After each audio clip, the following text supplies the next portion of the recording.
longer than I remember. It's longer than I remembered, that intro theme. Is it over? I think yeah, it is now over. Hello, everyone. Welcome to the Computer Game Show. My name is Sean Bell, and I like to muck around. And this week, I'm joined by James Farley. Hello. Dave and Matt aren't here. I can't remember what their reasons were, but let's assume that they were good ones. Probably. That's very generous of you. It is, but I was going to say let's just assume they just didn't feel like it. I thought it was like a wedding, something, anniversary, something, trip abroad, something. That's valid. That is valid. Yeah. So instead, we've got Sarah Dyer Hello. and Sean Labode. Hello, hello. Thank you very much for joining us, the pair of you. Really appreciate it. Especially Sean, as you got married last weekend. Congratulations. I did. Yes, I am wedding fresh, like oven fresh, like the baked goods come out. I am 48. I think I'm less than 48 hours as a married man. So I'm still, it's still on a high of the big day. Yeah, man. I'll bet. Right, we're going to start the show, as we always do, by thanking our Patreon producers.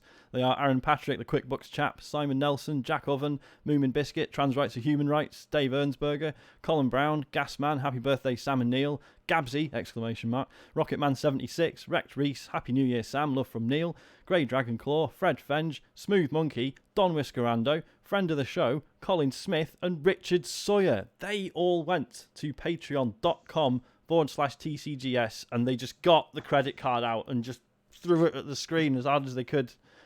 Like, they just didn't give a shit. Cool. You don't have to do that. There's other tiers where you can get a bonus podcast and the ongoing Le TCGS Tournoi series.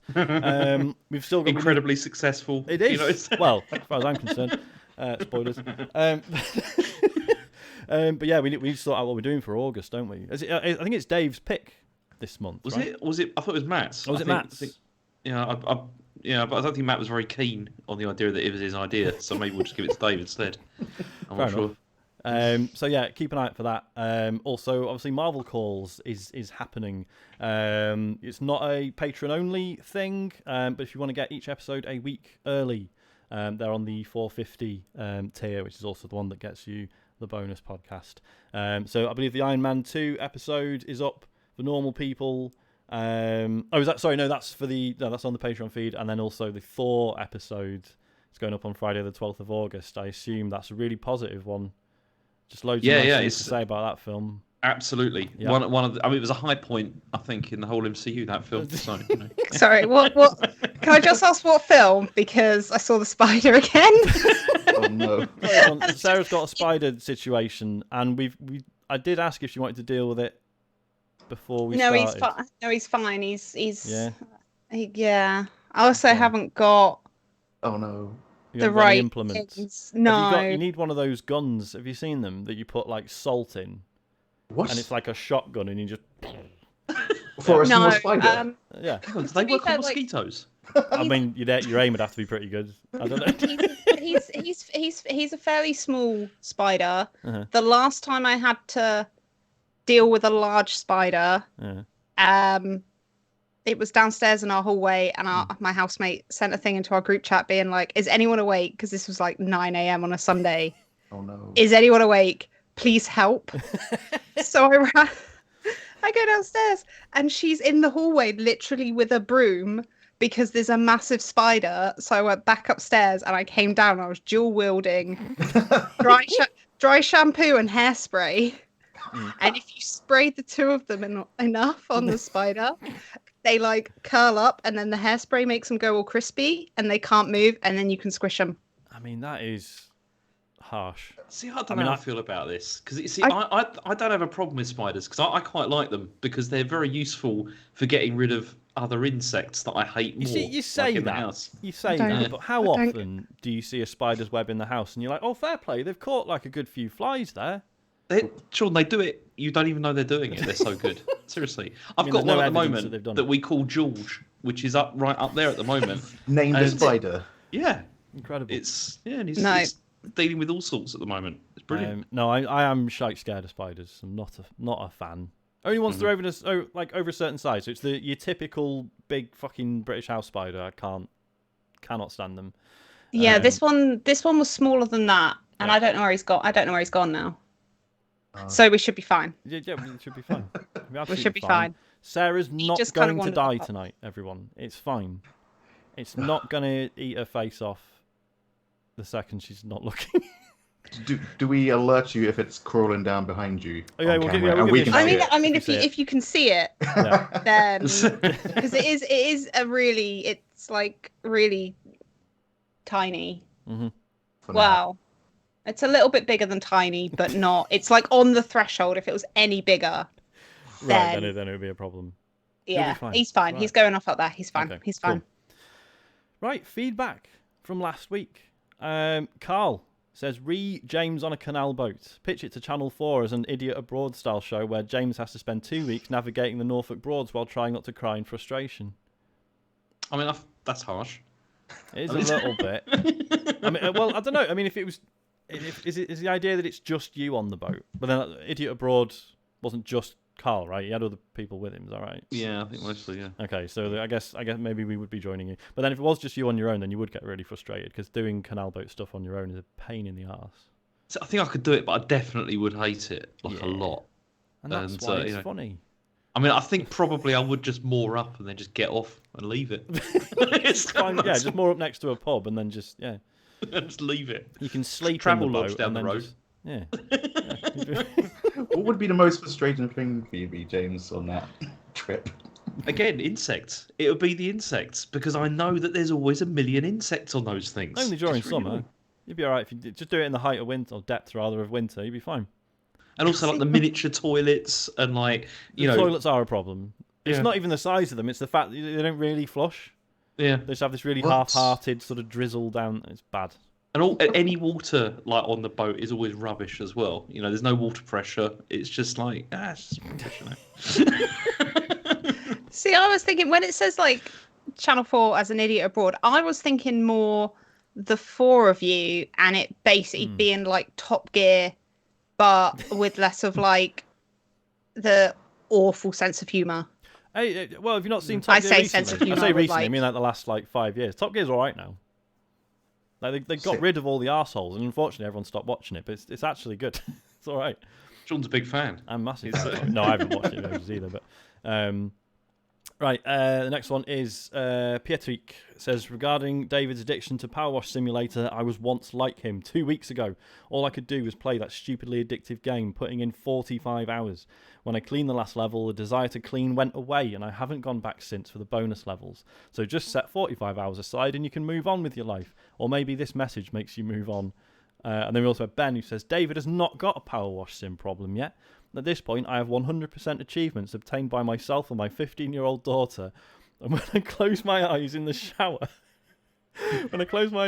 I can see the highlighted dirt on my body as if I'm still in the game. Oh, no. Is that Also, like when you used to play too much Guitar Hero, I was gonna and say then it's the if you Tetris looked effect, at the isn't it? wall, the Yeah, wall yeah. starts going like that? Yeah, maybe this is the new. Yeah, we stopped saying the Tetris effect now. It's the PowerWash effect. Yeah, and he also says when we're out and about, we often suggest to each other what buildings and other everyday objects could use a PowerWash. #Game of the Year. Yeah, I know, like Dave did another stream, I think, didn't he? I don't get it. I'm all right. I was watching said latest stream that he did last week, and then I went for my 6-month checkup at the dentist the day after, and I messaged Dave to say the whole time I was there, I was like imagining you being a dentist, cleaning and complaining and trying to get between the gaps. I was like, you've made that memory for me now. It's insane. So, See, I put one of the streams on when I was in work because it was really good background noise for work because it was basically just like the hissing of like the power washer and then just Dave grumbling and just having a moan, but like he's so like low energy with it. It's like it's almost like a weird ASMR. Well, I was going to say Like because it it is almost like just becomes like white noise. yeah, because it's a big hit on on Twitch anyway, and has been for a while. With the PC version being in early access for ages. But several of the ASMR people I follow have like done PowerWash Simulator videos, and it's like, and it is like I was saying, like I find it a bit like fiddly and annoying to play, but like watching a bit of Dave's stream, it's just like I get some of that satisfaction secondhand. But he's just so miserable the whole time. Well, he keeps saying he hates it, but he also won't stop playing it. See, Chen hated the noise of that. Really? You know, like the sound of the washer. Yeah, I was sitting there playing it, and she was on the computer, and then she was just like, "Can you stop that, like now? Because this sounds awful. It's just really irritating. Just the constant whooshing noise. Yeah. You know, hate it." What else? Oh, so Matt says, firstly, I love the live recording format and will try my best to get onto a future stream to join in the fun. Regarding the Stray discussion, I think it's at least implied that the TV screens and signs that guide you at the beginning of the game are controlled by the AI that you subsequently install onto your little robot sidekick. At least that's what I thought anyway. If you look at a CCTV camera, when you meow, they nod at you too. Interesting. No, my point was, like, I haven't played any more of it this week, but yeah, that initial bit of the game, it was just the fact that it's like, well, if I'm supposed to be a cat, why can I read signs? That was that was my point. Sean, but you're not a cat. You're not a cat. No, I know I'm not, James. Also, you can't. Are you talking about before you get the little robot friend? Yes. You don't read any of the signs. No, but they've got arrows on them and stuff. Yeah. I don't think cats. But there's can read also arrows, like right? no, but if you don't necessarily like, obviously you as the player like follows the directional arrows, but even if like the like level designers were to get rid of like the arrow bit,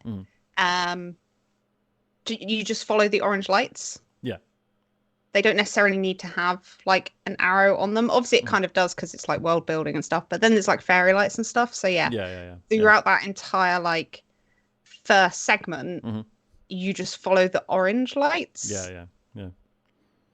But yeah, no, like, my point was I didn't actually care. Just for a minute, I was like, yeah, I mean, a cat could not interpret these signs like this.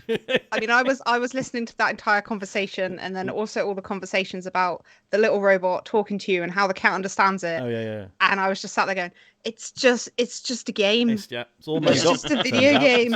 It's a video game about robot. It's a work it's of just fiction. a video game. It's not that deep. Then we also had feedback from Fabulous Feline, who says, one of the things I love about TCGS is how David's level of indignation almost always corresponds to how obviously wrong he is. In regards to the so-called stealth sections in Stray, it was pretty obvious to me that you could just run and jink your way through them for two reasons. One, by that stage in the game, it's been pointed out many times that you are fast and nimble, and two, you're a fucking cat. Keep up the quality banter. I mean, because Sarah, you had thoughts on this, didn't you? Yeah. Go on. It is a stealth section. It is designed. It is a stealth section. It is designed by the game designers and the level designers and whatever as a stealth section. You can sack it all off and run through it. It's not the best way to do it, because I did try it a couple times. Like I did get caught a couple times and I did just run. The cat is, small, fast and nimble, but cats don't do very well against bullets. So no. If you try hard enough, they do. So yeah, I actually found it way easier to play it like stealth. And even if you do actually go into it with the intention to play it as stealth, it's so easy. Like I only died once. Apart from a couple bits where you have to intentionally get caught.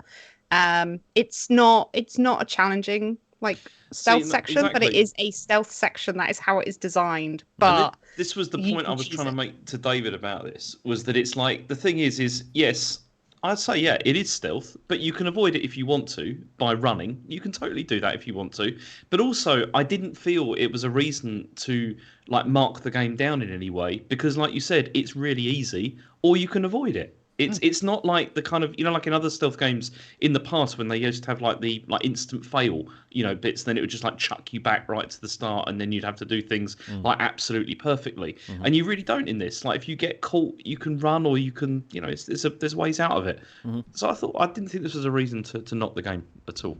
Yeah, I definitely appreciate when a stealth game lets you kind of adapt with it. I remember Metal Gear Solid 5 being one of the big standout ones where it's like you should be creeping and you get points for not doing that stuff. So I used to love stealth, and when I was playing Stray, just hands down amazing that you allow me to not play in that intended way and still be successful. So yeah, and that's what I really like in games, is when they just give you the opportunity, where they just say, yeah, okay, we have designed this as stealth clearly, but you don't have to if you don't want to. Just experiment, try something, Exactly. I think it's more that it's easy. It's easy stealth, so it's easy to, because obviously there's like the cardboard boxes dotted everywhere that you can just dive into, and then it is very easy that if you do get caught, I mean, obviously, like I tried it a couple times, and I think a couple times I did get away, couple times I died.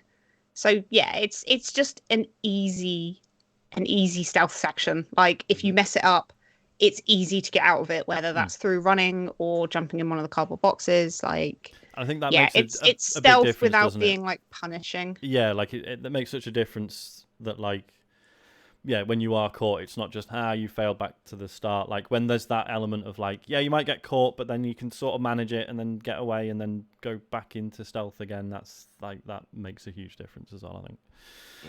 Yeah.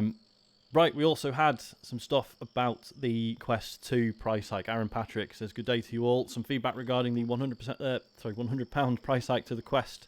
Let me start by saying it's a great piece of kit, and for me, the upgrade from 1 to 2 was worthwhile. And I get the controversy of the price hike, but my fear is that we may have brought it on ourselves.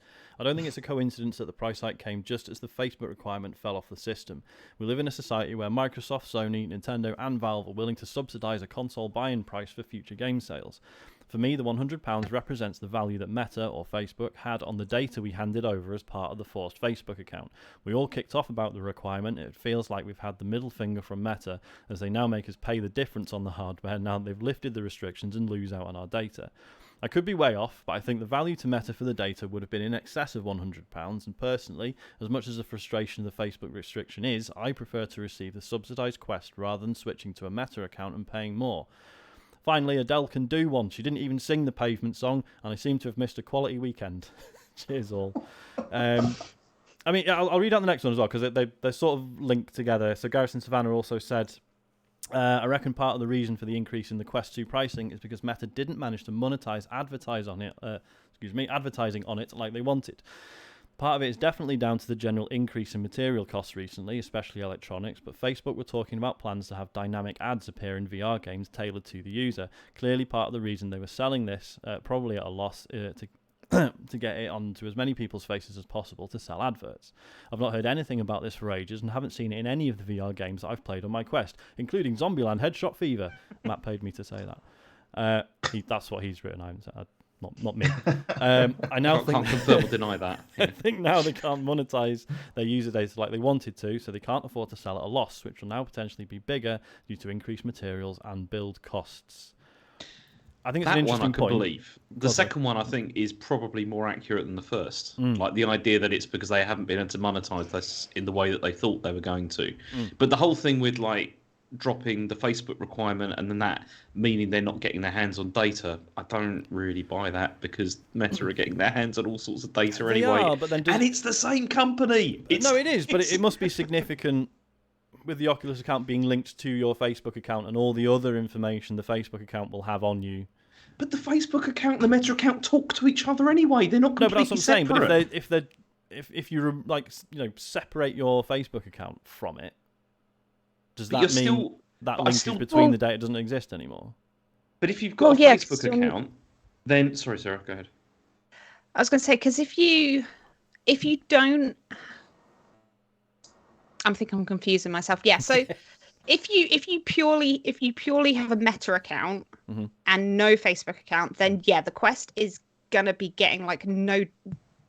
Sure, it'll get a little bit of data off you, but it's not going to get a lot, because it's not like you've got a news feed and articles and groups and like stuff you're sharing and that. Whereas obviously you have that and all like your sort of Facebook. personal information, location, interests, age, everything like. Yeah, like a Meta account without a Facebook account is going to have very little to it. So I actually think the sort of data argument, to me, I think neither of the two arguments here have as much weight to them as the fact that Facebook has lost. I don't know whether this was brought up last week, but the fact that Facebook has lost however many stupid billions of dollars because we talked about Apple specifically now the VR bit as well, like has lost like 20 billion or something. Yeah, I mean, I think that's probably the bigger reason for it, and I think they maybe. I also wonder. This is more just kind of coming up with ideas rather than any. I've got no basis for this, but I also wonder as well whether it's maybe something to do with the fact that, like, the Quest hasn't really gone like fully mainstream, not in the way that Facebook wants it to, with all its like metaverse nonsense, and that's a whole nother conversation around that. So I kind of wonder whether they're like, well, this is kind of more of a sort of niche techie product. The people who want it either already have one or will pay the more for it. I don't know, though, because I don't because I've been recommending to people that like the Quest 2 is an amazing thing to have for £300 for a couple of years now. I don't think I'm going to be recommending it for 400 quid. But then, as you say, I've kind of run out of friends that I would recommend it to anyway. So maybe that's the point. Yeah. Part of the appeal is the price at the moment. Still, like if it is going into the 400 price range, that's like PSVR the original price, and.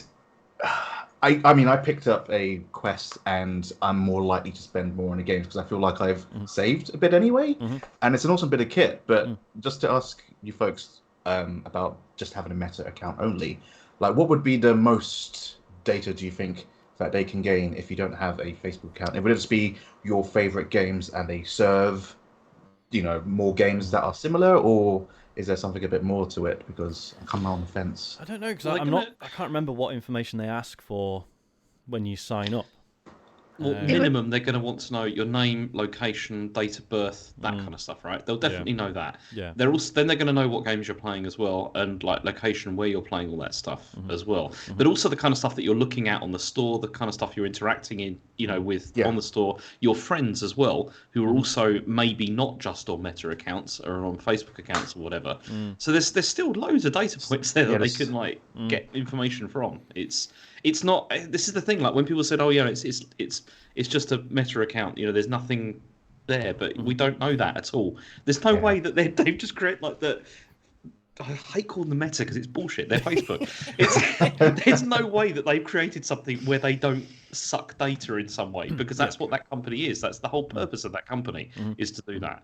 And so, I mean, this idea though, Aaron Patrick said, I think is interesting. The idea that like if the Facebook account was subsidizing this, then okay, why not release like a subsidized one and a non-subsidized one in that case, and see what people.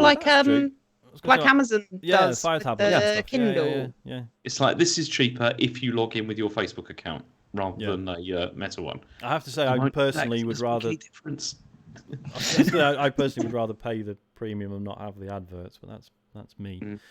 Well, I mean, that's the other Garrison's point about the ads appearing in VR games. Like, I kind of wonder as well whether, because he says, I've not heard anything about this, and obviously it's not in the Zombieland game, because obviously that would require buy-in from the developers, because that would need to be, even if it was Facebook handling the sort of serving of the ads, the sort of hooks for those ads to appear would still need to be coded into the game.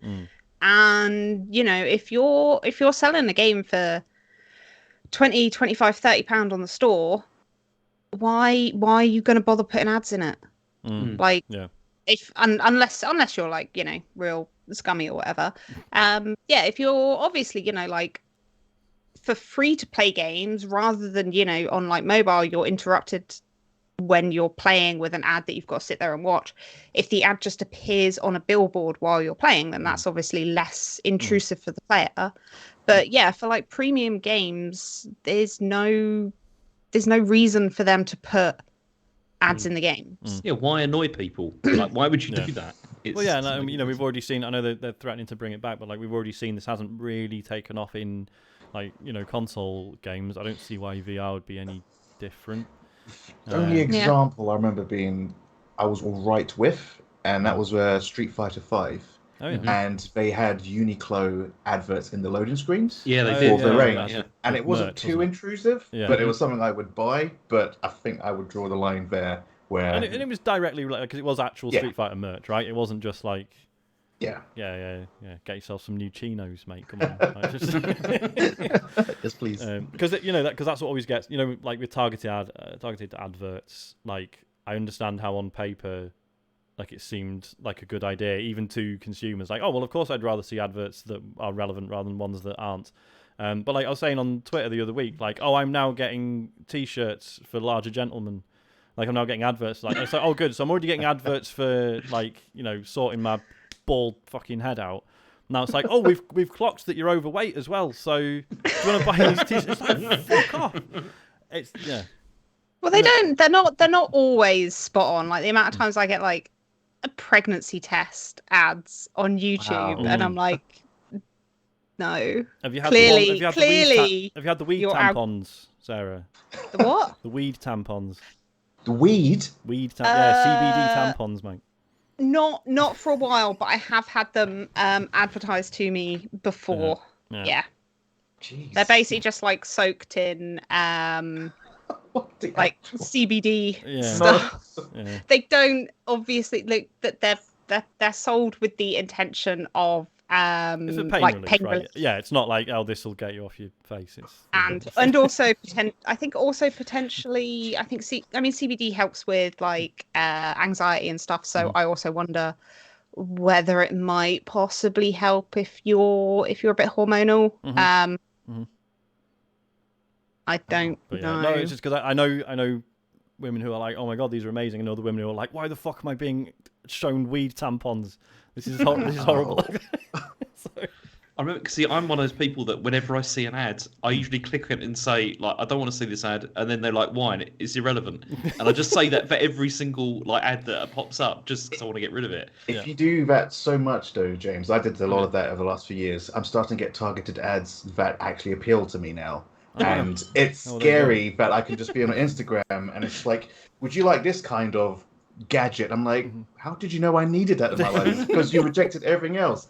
And no word of a lie, a lot of my impulsive buys in the last year has been perfectly targeted ads because I've rejected so many. So you might need to leave a few in there. Just see, that's the thing, mix it up a bit. I saw somebody else had done that, and they ended up just getting like adverts for funerals constantly. Like, for some reason, it's just like, when you say adverts for funerals, you mean funeral services, yeah? The funeral services, not like, oh, do you want to come to my funeral, mate? It's like next week. It's just get funeral services constantly. It's very strange. Lovely. Yeah. Well, I got a TikTok ad the other day for, I think it's like Sunderland Bait and Tackle. It's basically a fishing shop. And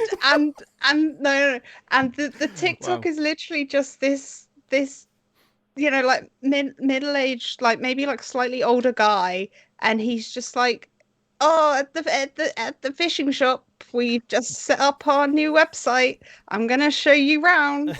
And then I actually like genuinely want the best for them, because I mean anyone with, you know, like the leap of logic to be like, we are a fishing and tackle shop, let's advertise on TikTok, like that clearly doesn't make any sense. But the way they've seen it is like, oh, we clearly have this huge new market. Advertising on TikTok is the way to go.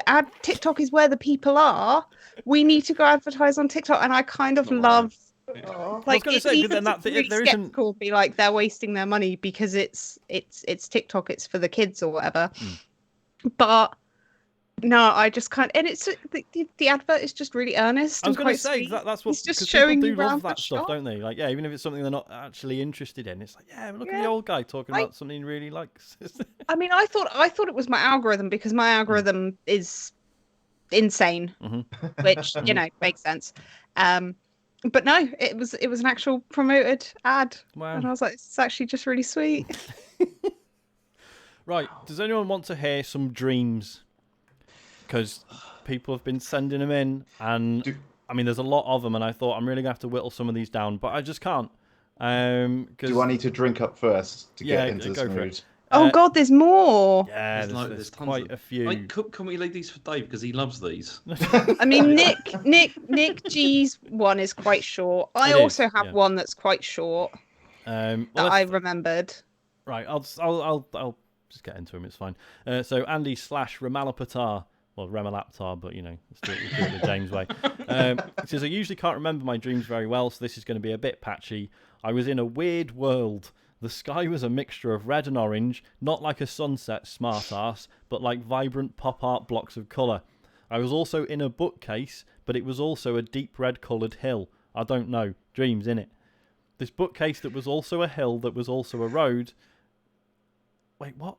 Oh, sorry, this bookcase that was also a hill was also a road. And when I walked behind a book, I was in the back of a taxi, which was being driven by Jonathan Ross. So in my taxi, driven by Jonathan Ross on a road that was a bookcase that was a hill in a vibrant pop arty world, we got to a zebra crossing with one person crossing the road. It was James Farley, and whilst crossing the road, he turned into a fish. Okay, what kind of fish? It hasn't said. And if you can get in touch, let us know. Is there any sort of... You got a preference? Also, pike. What, I'd like to be a pike. What are you on? And can I have some? It sounds like the alternative ending to Interstellar, just a bookcase, but it just went a bit wrong.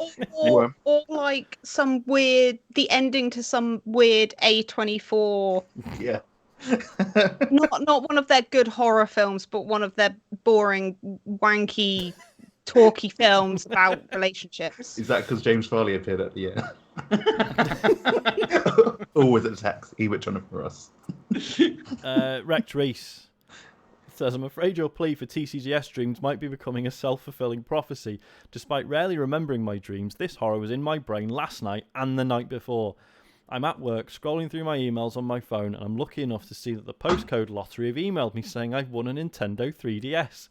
Ecstatic, I call my pregnant wife, who informs me she is giving birth, so I must come quick.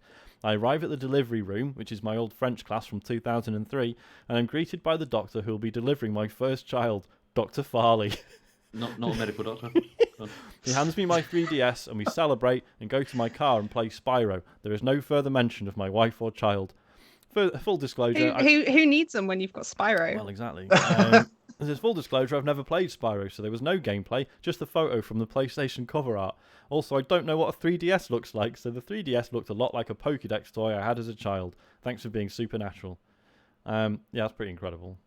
I feel a bit bad for your wife, I'm not going to lie. How do you not know what a 3DS looks like? Yeah, that's the weirdest part of that. That just ingrained cultural knowledge. One of the best-selling consoles of all time. Odd. Nick G says, Dear TCGS, short TCGS stream starts with Matt Murray on a Twitch stream announcing that he's fired Sarah Dyer from the pod.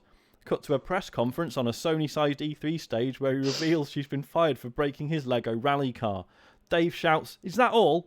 Matt, with tears in his eyes and a shaky voice, says, Dave, she really fucked it. Gesturing to a slightly damaged Lego rally car on a plinth. At this point, I woke up and had a thank God it's only a dream moment. I can really imagine Matt saying that as well. Me too. Like, you don't have to say for yourself, Sarah. and it not being that broken. I think that's my favourite part. The way he's just like, she's really fucked it, and there's like nothing wrong with it. Bricks knocked off. Also the thought that he's fired me when I don't work for you guys, so you can't fire me. Very much a freelancer. Yeah.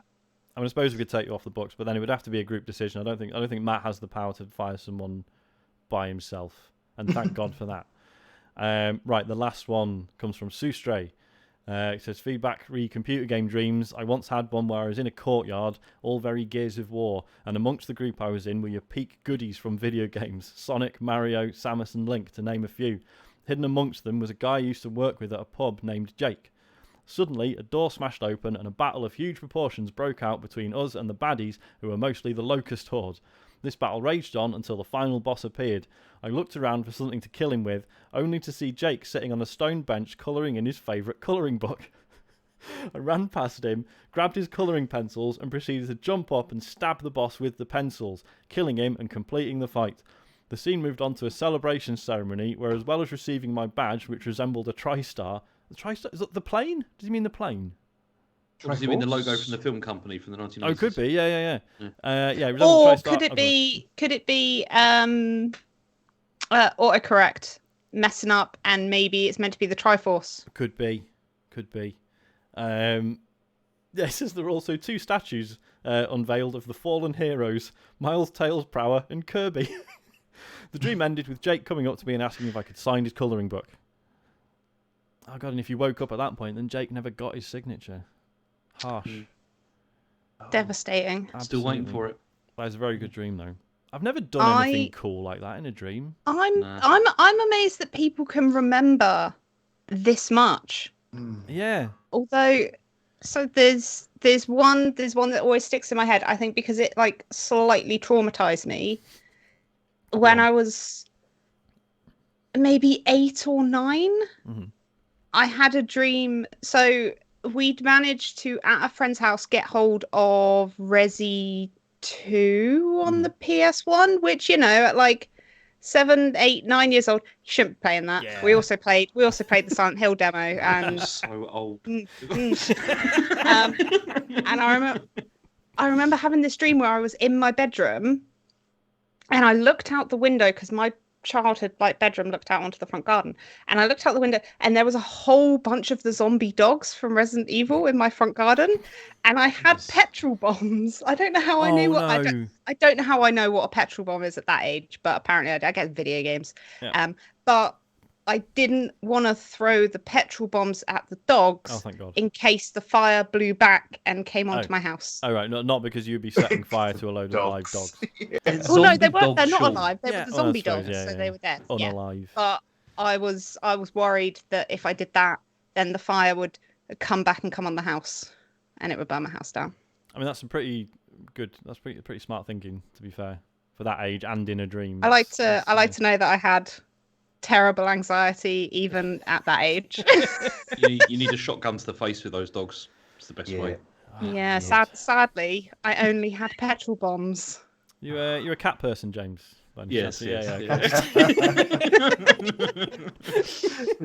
Do any of you lucid dream? I started doing that in the last 5 years. Where really? No, I've never you notice. Yeah, it's just like something happens, and you're like, if this is a dream, then this would happen, and if it's real life, this would happen, and it just breaks the immersion, and it just becomes a bit of fun, and it's not as fun anymore. Like, it's just like, I know that this isn't real, so I can just defy gravity or do whatever, and it really, really ruins your dreams experience. It's like, I want to have the fun that you all have.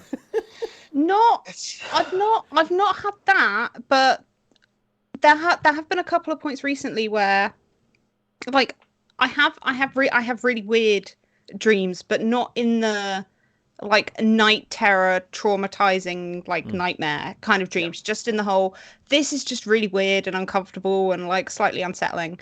And yeah, there's been a couple of points where the dreams have just been really weird and like bad vibes. And there's been a couple of points where I've just been like, I should wake up now. I'm not having a good time. And then I've woken up. Well, that's something at least. So Freddy Krueger can suck it. He's not getting me. I'll just be like, nah, I'm just gonna wake up. I'm out, mate. Right. If you want to leave us feedback, you can go to tcgs.co/DearTCGS. James, what is the news? Disappointing. Great. No, there's a couple of things this week. So first of all, the first one I got is Tencent and Logitech are teaming up to make a new handheld cloud console. That's the plan. Right. So this is apparently going to work with Xbox Cloud Gaming and GeForce Now. Didn't mention Stadia. Okay. I mean, so they know something we don't. Snubbed. You know, they didn't mention Stadia. Yeah. There's currently no tech specs or pricing at all or anything. Do you want to hear the quote from Tencent? Yes. It's brilliant. Logitech Logitech. I can't speak. What is happening to me now? I can't say the word Logitech. There we go. Now I did. Logitech G. It's because of the G afterwards. That's why. It's because if you say Logitech G's leadership in PC and console gaming gear makes them an ideal partner to help us realise the vision of bringing a better gaming experience to gamers around the globe. Today marks the start of a new opportunity for our companies to further push the frontiers of gaming devices. That's it. So we don't know anything about this, really. I don't really understand the point of doing a handheld that is just a streaming device. Surely it's all like any handheld that is capable of streaming, like, 1080p video, 60 frames a second is definitely already powerful enough to like do other stuff. Yeah. Well, yes, but the thing is with this, I'd imagine what they could focus on is they can focus on the screen quality, like making sure the screen is excellent. Yeah. But then also the battery as well. Like just true. stick a massive battery in that so it'll last for ages. But then also the controls as well. Because I was thinking, like, the thing with this is you're just thinking, well, people do this on like iPads or phones or whatever anyway. So why bother? But the thing is with that is it's always the controls. Whereas if they can, release something which has dedicated, excellent controls, that would be nice. Yeah, but what would the button now about? Yeah, okay. It's just, like, phone controllers are getting better though. Like, there's plenty of good ones now. I know, not as good as your one with the fucking clip, James. I know. Because people have been running GeForce Now and Stadia on the Steam Deck, and it's basically what James says. Like, it barely touches the battery, and I guess obviously as well, like storage, like you don't need to worry about having a ton more storage if everything's sort of cloud-based. So I would imagine that you could probably end up with something kind of quite...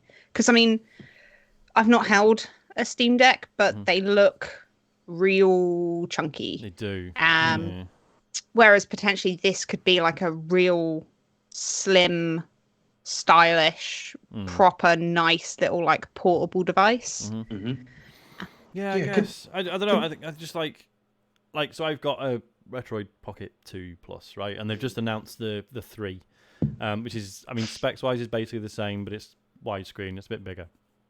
And so mine can run any streaming stuff on it. It's just that you wouldn't because it's a little, 640 by 480 screen. So the Retroid Pocket 3, and it's like the Retroid Pocket 3 is like 150 quid or something. Yeah. And that's like a fully fledged like Pocket emulator as well as and it's just an Android device, so you can run whatever on it. So I don't know. I just feel like how cheap. If they're literally just going to go, this device is just for streaming stuff. Like, how cheap does it have to be to? How do you play streaming games on the move? That am I missing that it's Wi-Fi only, or if there's a 5G connection? You can do it through 5G. Like I've used Stadia. I've used Stadia on my phone. No, I'm laughing because of why. Basically, when I was at my mum's over Christmas, I saw that there was a couple of shaders in the Eververse store on Destiny on weekly rotation. So I logged into my Destiny account on Stadia to go and buy them from the store. But my mum's the Wi-Fi in my mum's house, and also like the 4G. Is terrible. So it was so laggy. It was painful to like just go into the store and like buy these two things. But then I've used when Fortnite went on to Xbox. Is it Xbox Cloud Gaming now? It's not called xCloud anymore. I don't know. I mean, everyone still calls it xCloud, don't they? I think I still call it xCloud because it's shorter.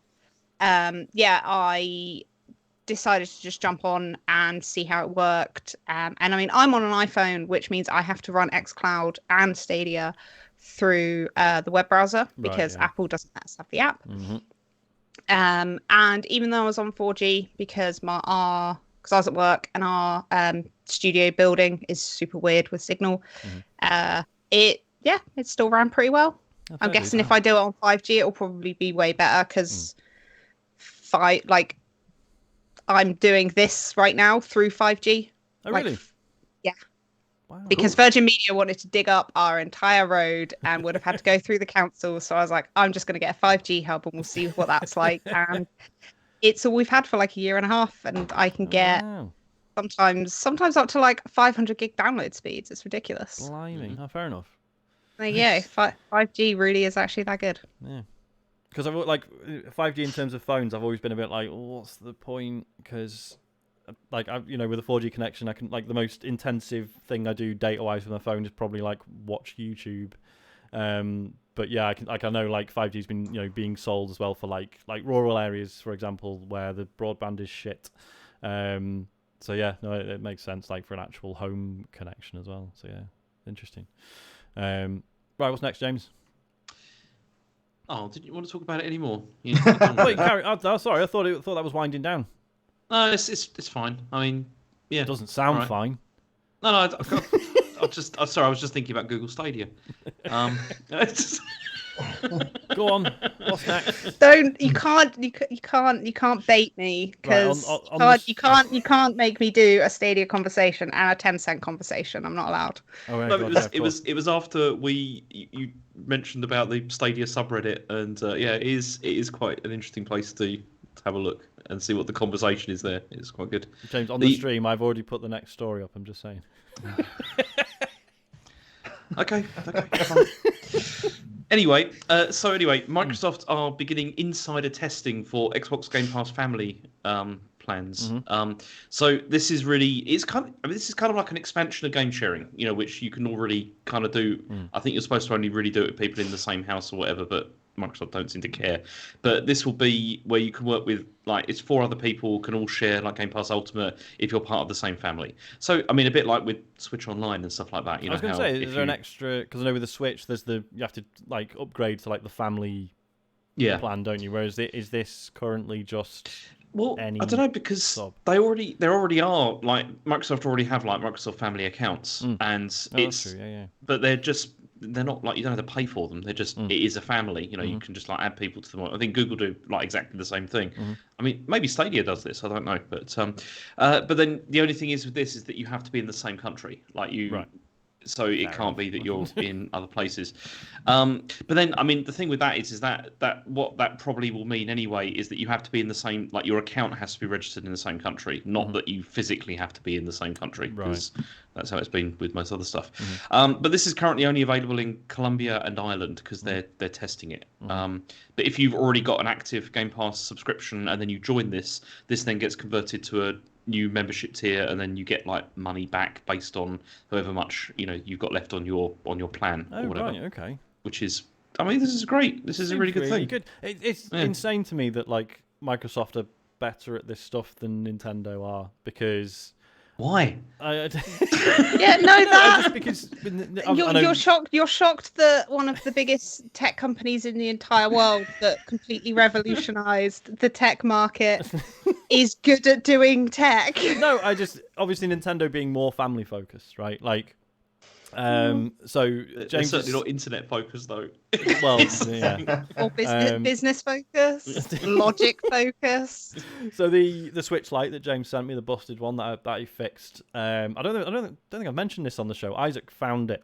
I was going to wait until he was like 5 or 6, and then I accidentally like left it sort of visible by my desk, and then he like walks into the living room going like, "Daddy, what's this?" And I was like, well, I can't take it off him now, can I? So basically, like, while he was like really excited, I was like, I've now got to set this up because I haven't done anything with it after I'd repaired it. Oh my god, the most stressful like hour of my life, just because obviously like Isaac's 4 years old, and as far as he's concerned, he's just got a new console, and I'm having to be like, right, hang on, mate, I need to like set up accounts, I need to figure out download, I need to download stuff, I need to do all this stuff, and it's a fucking mess. It's such a nightmare on the Switch. It's why around Christmas you always get like the PSAs being like, if you're getting your kids consoles or tech or anything, sort it all out the night before. Exactly. Yes. And it's still a pain. Like, I still need to. So because to be fair, I suppose I'm sort of taking the piss. So I'm on like a friend's family plan for the Nintendo Online stuff. So I can't just add Isaac to that. I'm gonna have to like actually register my own account and be Start my own family. You know what I mean? But then he needs to have like an account with it. Like he doesn't have an email address because he's 4 years old. So I'm gonna have to like sort that out, and then like getting my head around all the parental controls, which by default, like you set like, okay, I've set a time limit of an hour. That's cool. And then Isaac just goes like, oh, there's an alarm. Like I think there's a time run out, and I went and looked, and it's like, yes, the time has run out, but you appear to still be playing on it. Turns out that by default, it lets you just carry on playing. Yeah. You have to go in the options and go, yeah, when the timer runs out, stop them from playing on the Switch anymore. Like you have to actually manually do that. Just loads of little things like that. I was just like, what the fuck is going on? See, all that stuff like setting up like accounts is really irritating, particularly like with children, especially when you want to set up things like email account, like because you need an email address for them. And then if you try and set that up, they're like, no, you're not allowed to do that. They have to be over like 13 or 14, to be able to do that. Then you have to like fiddle with the dates and all that kind of thing so that it actually works. And it is, it's a massive pain, all of that stuff. I still haven't figured out how to like put a pin on my account on his Switch. That is a thing, right? No, you can't do that. You can't. So I can't stop him just logging in as me. No, you can't. And that's why I had the disaster with Rachel with my Animal Crossing that time. Right. It's that was on 3DS, but it's the same sort of thing. They can just do whatever. You can't, because I know you can put a pin on like purchases and stuff, right? So you can't go and buy anything. But I was thinking like, right, and now I just need to lock him out so he can't like fuck with my cloud saves and stuff. But there's no brilliant. No way to do that then. If it was PlayStation now. or Xbox, because surprisingly, Microsoft's quite good at this stuff. Well, exactly. Yeah. Do you know who else is good at this? Google. Like they got all this stuff as well. Like Stadia. Yeah. Fair dues. I mean, you joke, but Stadia does have family sharing, and if you've got Stadia Pro and you have other people in your Google Family plan, you can share all of your Stadia Pro games to them. You too could be playing games from 2008. Don't start. Fuck it. Right, what's the next story? And you better not find a way to bait Sarah about Stadia with this one. What is it? Okay, so apparently also Nintendo are not going to be announcing any new hardware this year. Right.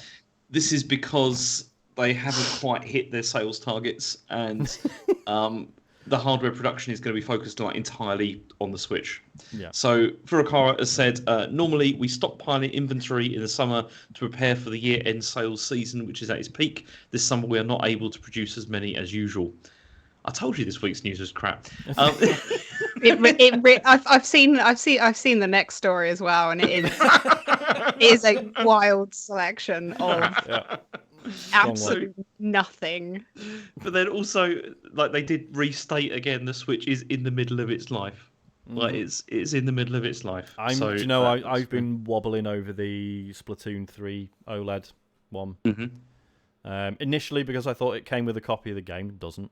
But then I was still like, I do still sort of want it. And if they're really not bringing out another Switch for a while yet, it's tempting. It's worth it, Sean. Is it though? It really is. It's really nice, honestly.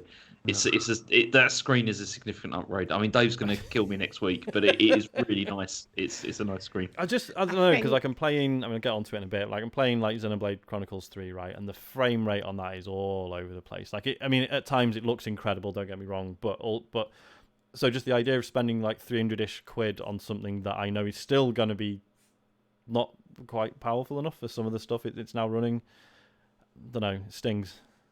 I had this conversation in work the other day about I mean, you say that like Xenoblade obviously has frame rate issues, but like Breath of the Wild had some pretty horrific frame rate issues. Yeah, the moment there was too much grass, it would have frame rate issues. Yeah. And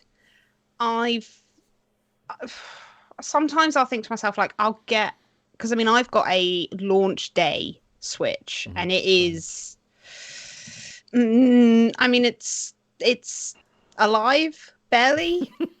it's very noisy, and it's got some stick drift, and it's clinging on though. But yeah, part of me's like, I'll get an OLED when Breath of the Wild 2 comes out. I'll get one for that. But then, as you say, it's like, do I want to pay 300 quid for a console that is still gonna have issues playing that game. Yeah.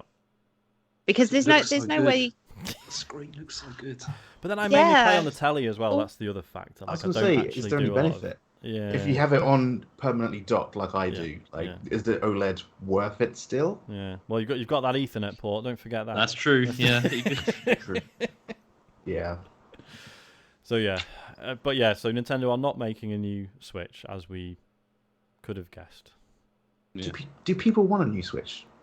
Yeah, I think a lot of people do. Yeah. What is the most anticipated update to a Switch? Because battery life has been. Battery life's been fine with mine. I remember when when it first came out, everyone was like, "Oh, it only plays 3 hours of Breath of the Wild." And of course, we then found out that's like the most intensive game you'll ever play on it.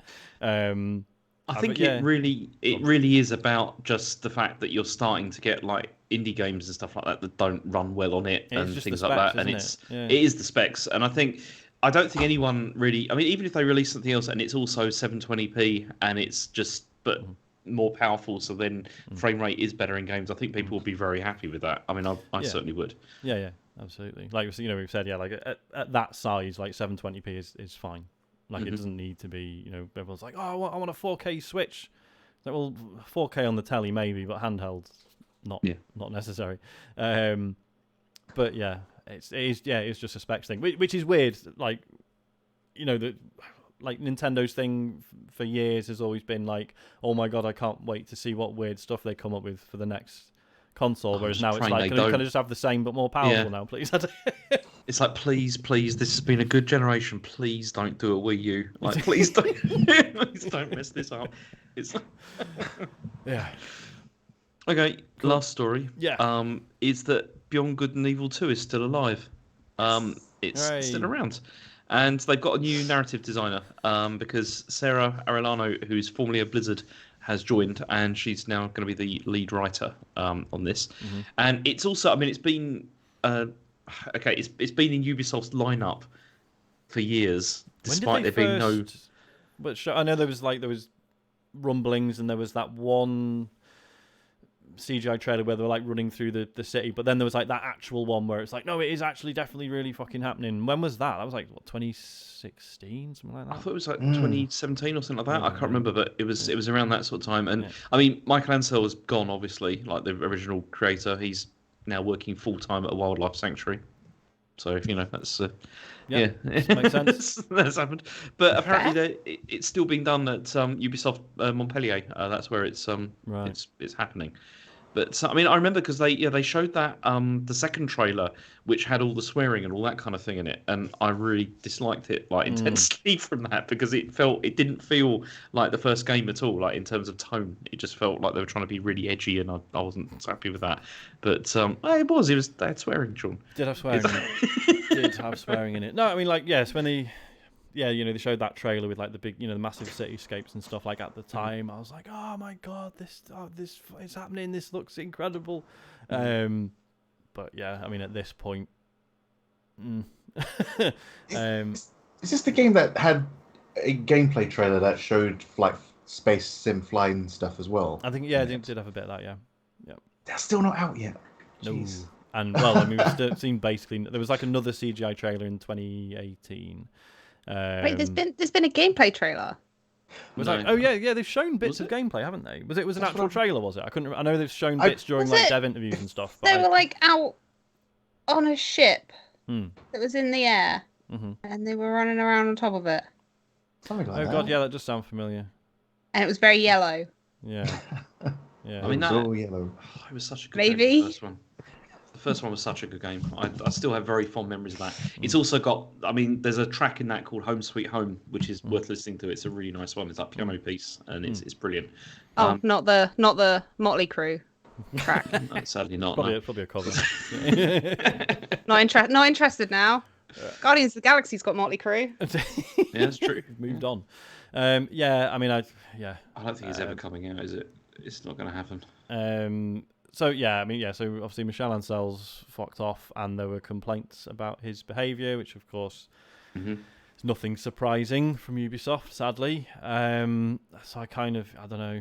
I don't think I'm arsed, sadly. I'll be interested to see what it is when it finally turns up. But everything they did show in hindsight just seemed like the scope was way too big for it to actually be something, that they can actually produce. And the fact that we've heard so little of it for years now kind of cements that, I guess. But I was less arsed after all the swearing. It's He doesn't like swearing, James. He's a gentle soul. It's a put me on wonder we that can bit. podcast together, to be honest. Yeah. I mean, I do flinch every time, Sean. Right, is that it for the news? It is, but I have got a Fantasy Zone piece. Oh my goodness. Right. I mean, you need to make up for the fact that, let's face it. Okay, so the 4 stories were we're making a thing. No more details. Yeah. Family plan, which, No more to be details. honest, I kind of thought was a thing anyway. Yeah.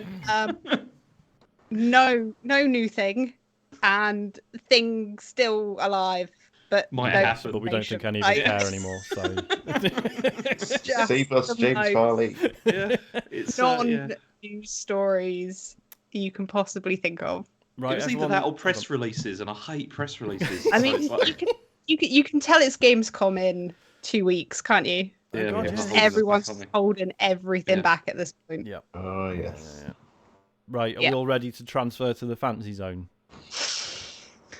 Gosh. Are we all ready This is for my- this? Hold It's my on. second Yeah. time. Second Right. time in. Here we go. Oh, this is my first time. Oh, is First it? time. Oh, my Really? God. My first time. Oh, it's Wow. crazy in there, Sarah. I saw like pineapple on pizza last time. It was weird. Oh, Nothing wrong with that. Nothing fantastical Disgusting. about that at all. It's just standard operating procedure, that. Right, let's go.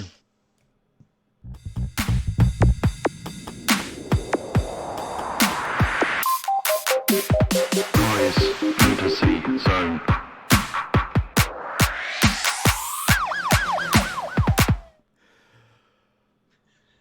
Whoa, Jesus. Right, we're here. James, what have you got for us, mate? Okay, this comes via Jeff Grubb. You'll be surprised to know. Of course it does. Go on, what's he said now? Based Well, on... The reason I included this is because it involves a game which is dear to me and also to Sean, I believe, as All right, well, go on. which is Deus Ex. All right. Because apparently, Eidos wants to, not Eidos anymore. Well, it is kind of Eidos, isn't it? Is it still under Embracer? It still exists as Eidos Montreal, right? Yeah, so it's under the Embracer Group, but then they've said that this may make a comeback. And the quote from him was that they were going to do something which would be, "We want to do what Cyberpunk 2077 couldn't." That was the Okay. Be a good What? game. I was gonna say, I'd argue that the other Deus Ex games kind of did that. Yeah. I feel like some of the things in Cyberpunk sort of exonerated some of the design choices in Human Revolution and Mankind Divided. The fact that it had that, smaller but focused open world or open zone stuff. I think when we saw how sort of Cyberpunk clearly sort of overreached and suffered for it, I was like, yeah, do you know what? Deus Ex probably had the right idea, actually. But yeah, okay. The bar's kind of low though to be better than Cyberpunk. Like it just has to Cyberpunk's launch without. alright. It's good. Yeah, It like is it's good just buggy, now. but It's yeah. I I feel played like- it on launch and it crashed once every hour, and I was fine with that. But if you launch without bugs, are you better than Cyberpunk? I mean, maybe all they have to do is just throughout all of their marketing, just be like, it'll be all right. I'm making a game. yeah. You might like it. This It'll game be all right. will basically And work. then And it will... yeah, and just be like, we've got some levels.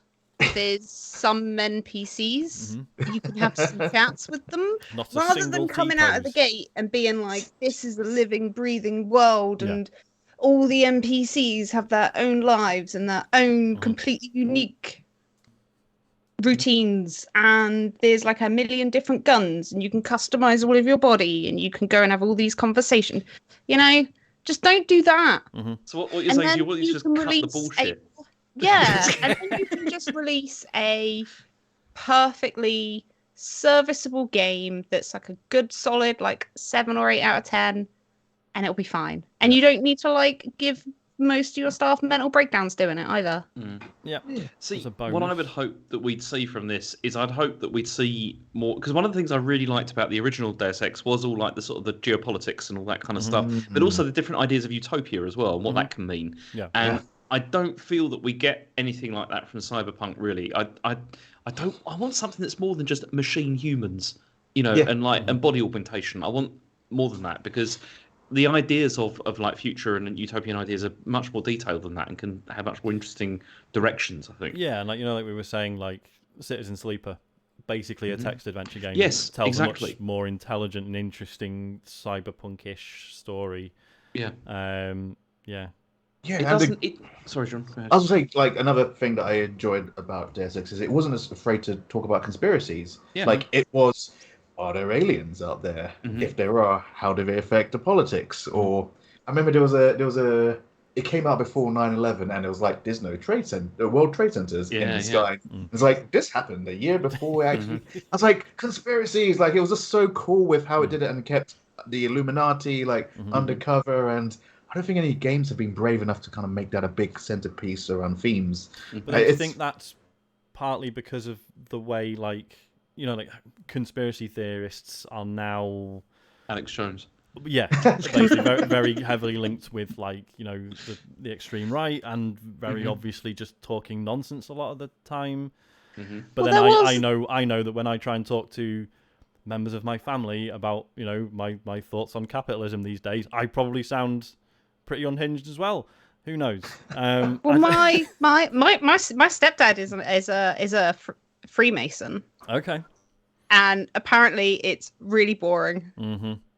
Like they're built up to be this whole like kind of Illuminati adjacent type thing, and he's like, no, it's just really boring. There's nothing special about it. Yeah. But there was that MMO quite a few years ago that was all like conspiracy theories and like cryptids and the supernatural and like Secret World had some really cool like ARGs for like marketing and stuff. But yeah, I think now conspiracy theories have gone from like, oh, aliens built the pyramids to let's go out and murder people because we think that they're covering up horrific just stuff. I'm not gonna but at least Alex Jones is going to prison, so yeah, there is that, because he's lawyer's an idiot. I just want something which is like moving away from it just being about like this is our corporate future, kind of thing, because I don't think it necessarily has to be that, as being, being the only focus. Like, you don't need to do like near future satire to be like, what if corporations bad? Like that stuff is right. It's plain as day. We know that. The news. It's, you don't have to make a more extreme version of it to be like, hey, what if this is the road we're going down? Like, we're already there. Deus Ex had fun with this, like characters that could self-destruct if you said the exact code, like I know James, the quote, the Laputin machine, but yeah, and just like have fun with your conspiracy and just exploded. Yeah. Love it though. What were we on? This was the end of the news, wasn't it? Oh, and the fantasy zone, that was it. God, sorry, I forgot we were in the fantasy zone. I've been in the fantasy zone too long. I now can't separate between the fantasy zone and real life. It's like Inception. Right. Was that it, James, for the fantasy zone? Yeah? That is it. But I'm very much hoping that something will. I mean, this is not going to be anytime soon, obviously. But I'm hoping something is going to come out of this. It'd be nice to get something in that universe again. Hope again. More Deus Ex, yes, please. Right. Shall we move on to what we have been playing? Sarah, do you want to go first? Because I know you were worried you hadn't played much, but you've got a few. Well. I've got two games that I've mentioned before and been carrying on with. I know obviously everyone's been like, more Destiny 2 chat, but actually I'm done for the season now. Good. So I'm happy for you. Until August 23rd, I'm gonna have a little bit of a break. So I finished Stray. No spoilers, but I cried at the end of it. Really? Quite a bit. I still need to go back to it. I've only played literally like the first sort of 20-30 minutes, but based off of the conversations that we had the last time I was on, mm-hmm. I was a little bit worried that I wasn't gonna like it as much all the way through. And I do think that the sections where you kind of keep coming back to that first town with the robots to kind of do stuff. I mean, you kind of get a little bit more of that, but it's still not quite as good. I think that is probably still the highlight. But yeah, I thoroughly enjoyed it all the way through. I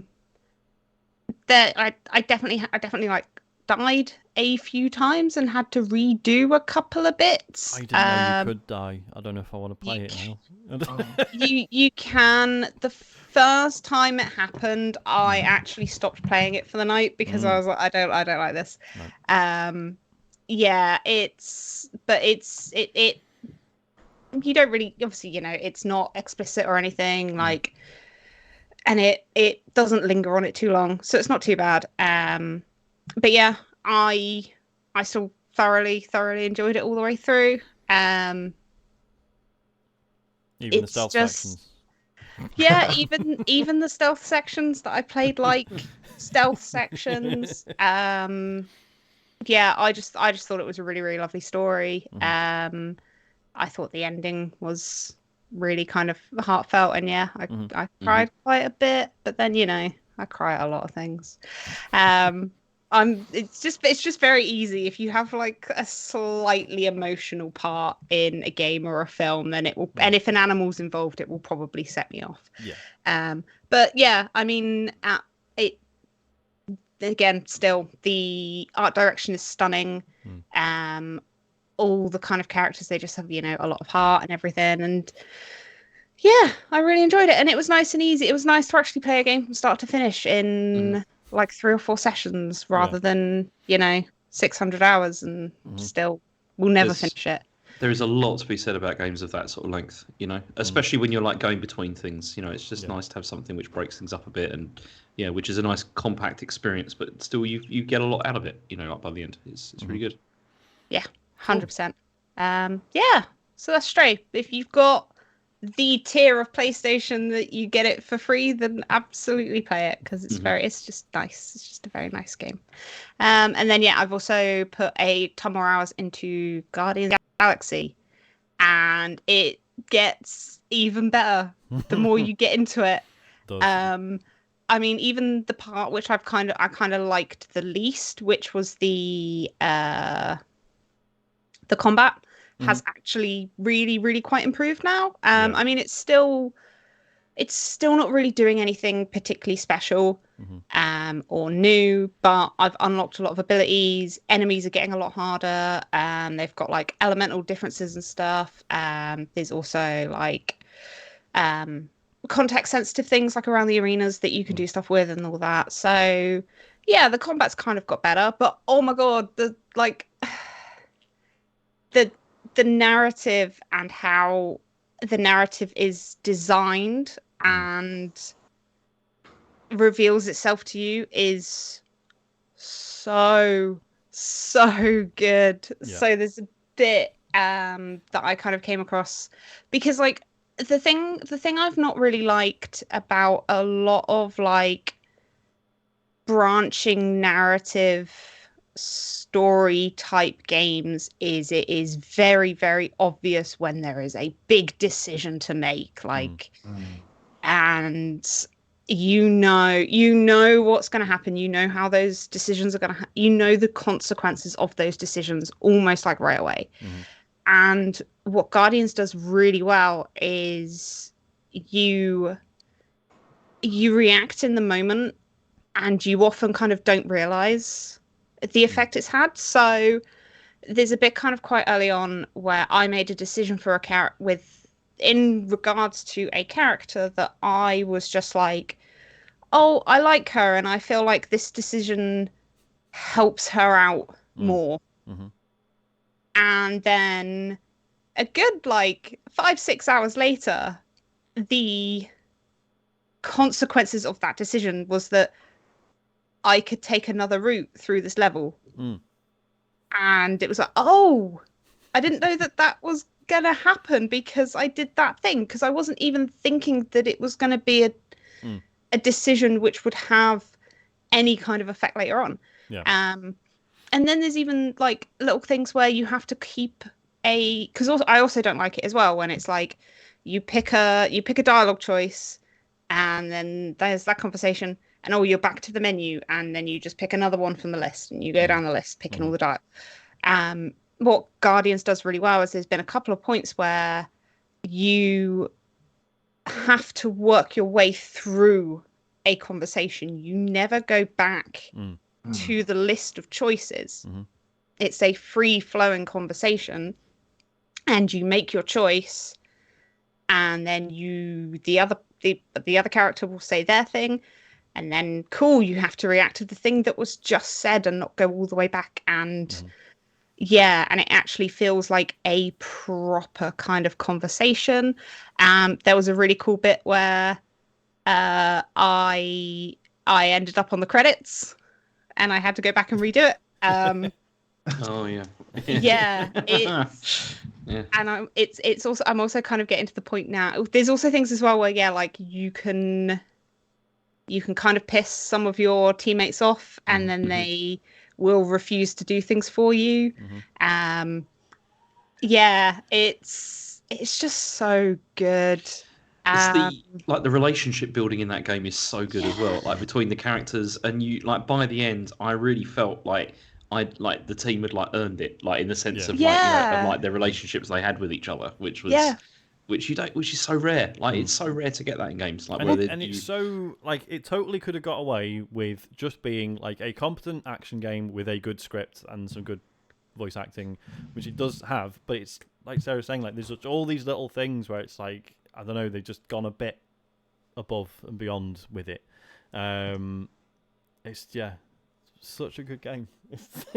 It really really is like, and there's some fun little like not like mini games I guess like where you have to kind of get the llama to go around the ship. But then it's like apparently you can play it. There's a way you can play the game that will like you won't have the llama. Apparently not everyone gets the llama, so I'm like, well, how do you do that part of the game and that part of the story? What do you do if you've not got the llama on the ship? So I'm already like, I need to replay it because I want to kind of take some of the other decisions that I didn't realize were big decisions at the time. And I'm kind of getting to the point now where like all the teams kind of starting to come together. They're arguing a lot less and they're starting to kind of open up to each other more, which is really good. The soundtrack is amazing. I found the thing in the ship, which is basically just all of the tracks. As much as sour as I've been on the combat, I don't think I've had more fun doing combat in a video game than I did last night when I did one of the huddles. And I nailed it. And whenever you do a huddle and you pick the options successfully to like motivate the team, a song, one of the licensed songs from the soundtrack will play. And the one I did last night, Wake Me Up by Wham started playing. And I was like, this is the greatest game I've ever played. Just it's so weird how it sort of dodges the. I was because I'd heard about this stuff and I was like, but I'm gonna play it and just be like, oh good, well done, you've picked a load of songs from the 80s, congratulations. But actually every single one I was like, oh fuck yes. Well, that's the thing. I've not come across it in the game, but going through the like player thing in the ship, there's like an Iron Maiden track on there, and you think it would be one of the obvious ones, but it's not. It's Where Eagles Dare, which is the first track on Peace of Mind, which is one of the more it's like kind of B tier, I'd say, in terms of like people know. It's not one of the obvious ones. The soundtrack. I know we're not kind of paying that much attention to chat, but someone has just said "When Kickstart My Heart" is the song after the huddle, and yeah, when that happens, then this will probably be my favorite game of all time because that. Oh, it's just what such a tragedy that there's never going to be a sequel to this, is there? There's never going to be any more of these, which is just a disaster. And just no. I mean, Sean, you've been streaming this. How does that work? Do you have to play it in like streamer mode with none of the licensed music? So I'm about 6 hours in. I was even streaming it earlier today, and I started it in streamer mode, and it was just licensed. It was unlicensed music. It was just the games what they created for it. Yeah. I mean, that's still really good. It's still pretty good, but I got a notice for playing Oxenfree, and it was when there was like a radio that played some kind of 1930s music, and it kind of paused the music it paused the audio for about 30 seconds, and I said, let me just turn Guardians of the Galaxy back on as it was intended, and it hasn't actually triggered anything else because there is always usually some kind of dialogue happening on top of it, and then I try to talk on top of it, and it's been completely fine. And just to talk, build upon your point, Sarah, about kind of choices and just the team dynamic. One thing I've just got to nowhere, so I'm about a lot further behind yourselves. But the illusion of choice in the game, like I felt like there was a part where Rocket was upset, and I felt like I needed to go and speak to him, but I went to the workbench and Rocket gave me some sass saying, "Oh, you want me to help you when you didn't even come and speak to me?" And then it felt like he went off and did his own thing and tried to break apart from the team. It's probably scripted to do that, but it felt like it was just the right kind of not choice, but it felt like because I didn't do that, I was being punished for that. And the game's really good. It's not like Paragon and Renegade good and bad. It's just like, which kind of person do you want to side with? And both of them are technically good and technically both bad, and I'm really kind of relishing in that element where you are just trying to keep the team together. And I have failed more huddle ups than I've actually passed, and I felt like, yeah, it's just really weird. And I've started to look for kind of clues, like is it the words that appear in the background? But there was like choices sometimes when it's like Gamora and Drax is like, I want to kill more people. And I was like, no, we want to be a team. And I felt like I was doing the team thing. And they're like, no, we want to do our own thing. And it fails. I was like, what? Because there are a few where, where they're like, oh my God, this is amazing. Like, we're doing so well. Then, like, the correct option is to be like, yes, but chill out, or else we will lose our heads and then we'll fuck it. So it's hard to read sometimes, isn't it? Sometimes it wants you to sort of tone things down, and sometimes it wants you to amp them up instead. It's if the generally speaking, like if the fight's going well, then the huddle up just kind of like refocuses them because the team's getting a little bit too hyped up, and it's like, okay, just you're doing really well, but just like focus. And then if the fight is a bit tougher, then it will be like fully just hyping them up. But basically the way I've not failed a huddle up, basically the words that appear behind them are basically the kind of, what's the word? The summary of what the characters say. And then you just need to pick the option that kind of mirrors that. You don't want to go against them. You want to take what they're saying and kind of expand on it. So I can't quite remember any of them well enough to give an example, but I think there was one about like them wanting to, I think it was like Gamora and Drax, and they were both like, hey, we want to go out and win alone. Like, we're absolutely killing it. Drax was like, you should just let me go and kill them all by myself. And it was basically just like, no, we are going to go and kill them all, but we're going to do it together. So it's, you just have to take what's being said and just kind of go with it and build on it, rather than trying to do anything that's contrary to what they're saying. Yeah, that makes sense. It's keeping me on my toes anyway. Like, I've failed a lot more, and like I need to pay attention. And that timer that ticks down for choices is seriously my bane, because like I need more choice, more time for these choices.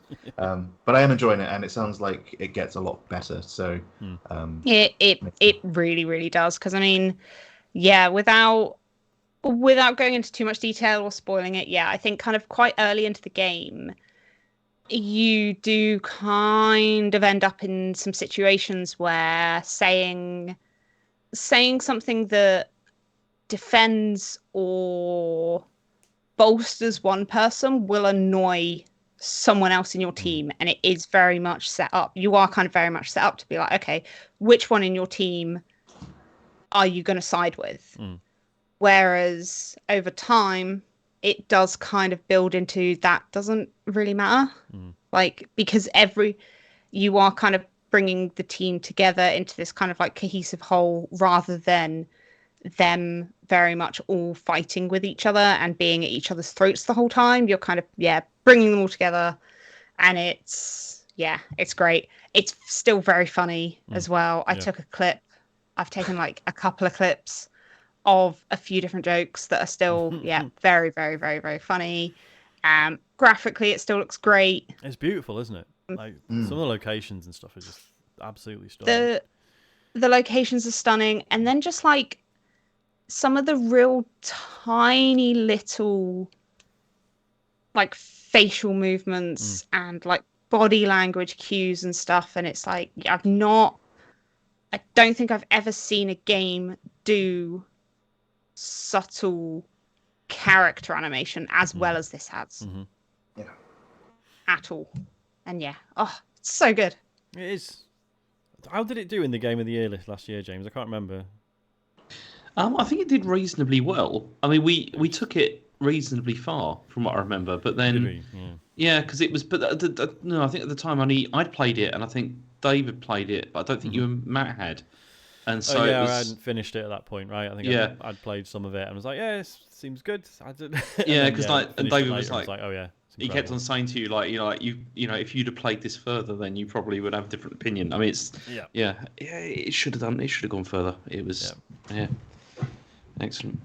Yeah. Sean, what else have you got? So upon being asked to come on, I was like, wedding, and I was like, last time I was on, I mentioned that I did mixology, so I was like, make cocktails for the show, which I actually haven't shared yet. Shall I do it just for your viewers? Johnny? Yeah, go for it. Yeah. So, can I balance it up? What? Here we go. So, excellent. I've been nursing the Godfather at the front, which is whiskey and amaretto. Then we got a porn star martini at the back, and then we got a pina colada. Which I said next time I'm on in a pineapple. In an actual pineapple. It was all leftovers from the wedding celebrations over the weekend. So I said I was going to try and bring cocktails next time I'm on, but we're still remote and stuff like that anyway. So whilst doing that and playing games, I kind of jumped onto MultiVersus. Yeah. So that came out, about 2 weeks ago? Free to play, I would say. I'm a very, very, very big Super Smash Brothers fan. Friend of the show, Josh Garrity, was one of my biggest competitor, my rivals. That when we used to work together, we used to play a lot of Smash, and I have looked at all the other alternatives that have come out over the years. So from PlayStation All Stars to the Nickelodeon one to the Cartoon Network one, but it seems like MultiVersus seems to have probably done the best with just the combat and kind of being true to a lot of the kind of mechanics that make Smash work. There's only one slight issue I have with it, and it's just that it's because it's free to play. There is a lot of kind of paywalled content behind there. So I get it. Warner Brothers needs to, have battle passes and all of that stuff set aside, and it feels like there's the whole. I believe it's like the League of Legends kind of. There's a new character unlocked every week that will become unlocked, and then they'll put some others back into a vault. So I've mostly been playing with like the Steven Universe characters. I love Garnet, like she is. Yes, mate. Like the dream. She's amazing. I saw a tier list and she's apparently at the bottom, but who cares? Really? Because I've had like a quick go on this. because so Isaac has this like because he knows that Game Pass exists now. It's like basically every other day. He's just like, are there any new games to download now? And yeah, so the other day I was like, look, I'll check, and this was one of them. And yeah, we spent like half an hour on it, and yeah, basically, so he like I got him to watch like a load of Steven Universe, but only when he was like 2, so he doesn't really remember it. But I was like, right, we're playing as the Steven Universe characters because that's yeah, and I was really pleased, like, because like one of the stages is Steven Universe themed as well, isn't it? The music for the Steven Universe so theme in that. Yeah. I was playing that for my, I guess now husband, before fiance. He's in the chat right now. He just announced that he's my husband. I just saw in a corner. But we kind of we love Adventure Time and the Steven Universe and the music that they put into it. And anyone that's watched any kind of Warner Brothers IP stuff like Lego Batman, they just know that there's so much that they can reach into, from Doctor Who to Harry Potter, all of that stuff. So what came out of the box, free to play.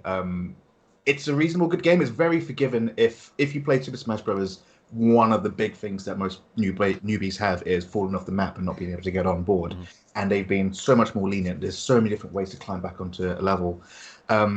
What doesn't feel like it quite works still is just small mechanic things, like just kind of being able to kind of connecting hits and all that stuff. It's all fine. It's all online. Smash never really had that issue because you're all playing locally on the same sofa or whatnot. But I do feel that because Warner is behind this, like they could open up to so many other kind of fun. Like I believe maybe Larry David from Curb Your Enthusiasm is connected to Warner Brothers. I'm expected to see craziness like that. See, that's the thing. Yeah, I was just looking at the list, and it's got like Walter White and Tuco Salamanca as playable characters, and against Scooby Doo characters. Well, this is it. Yeah, because like when you sort of think, oh right, a Warner Brothers Smash Brothers, like.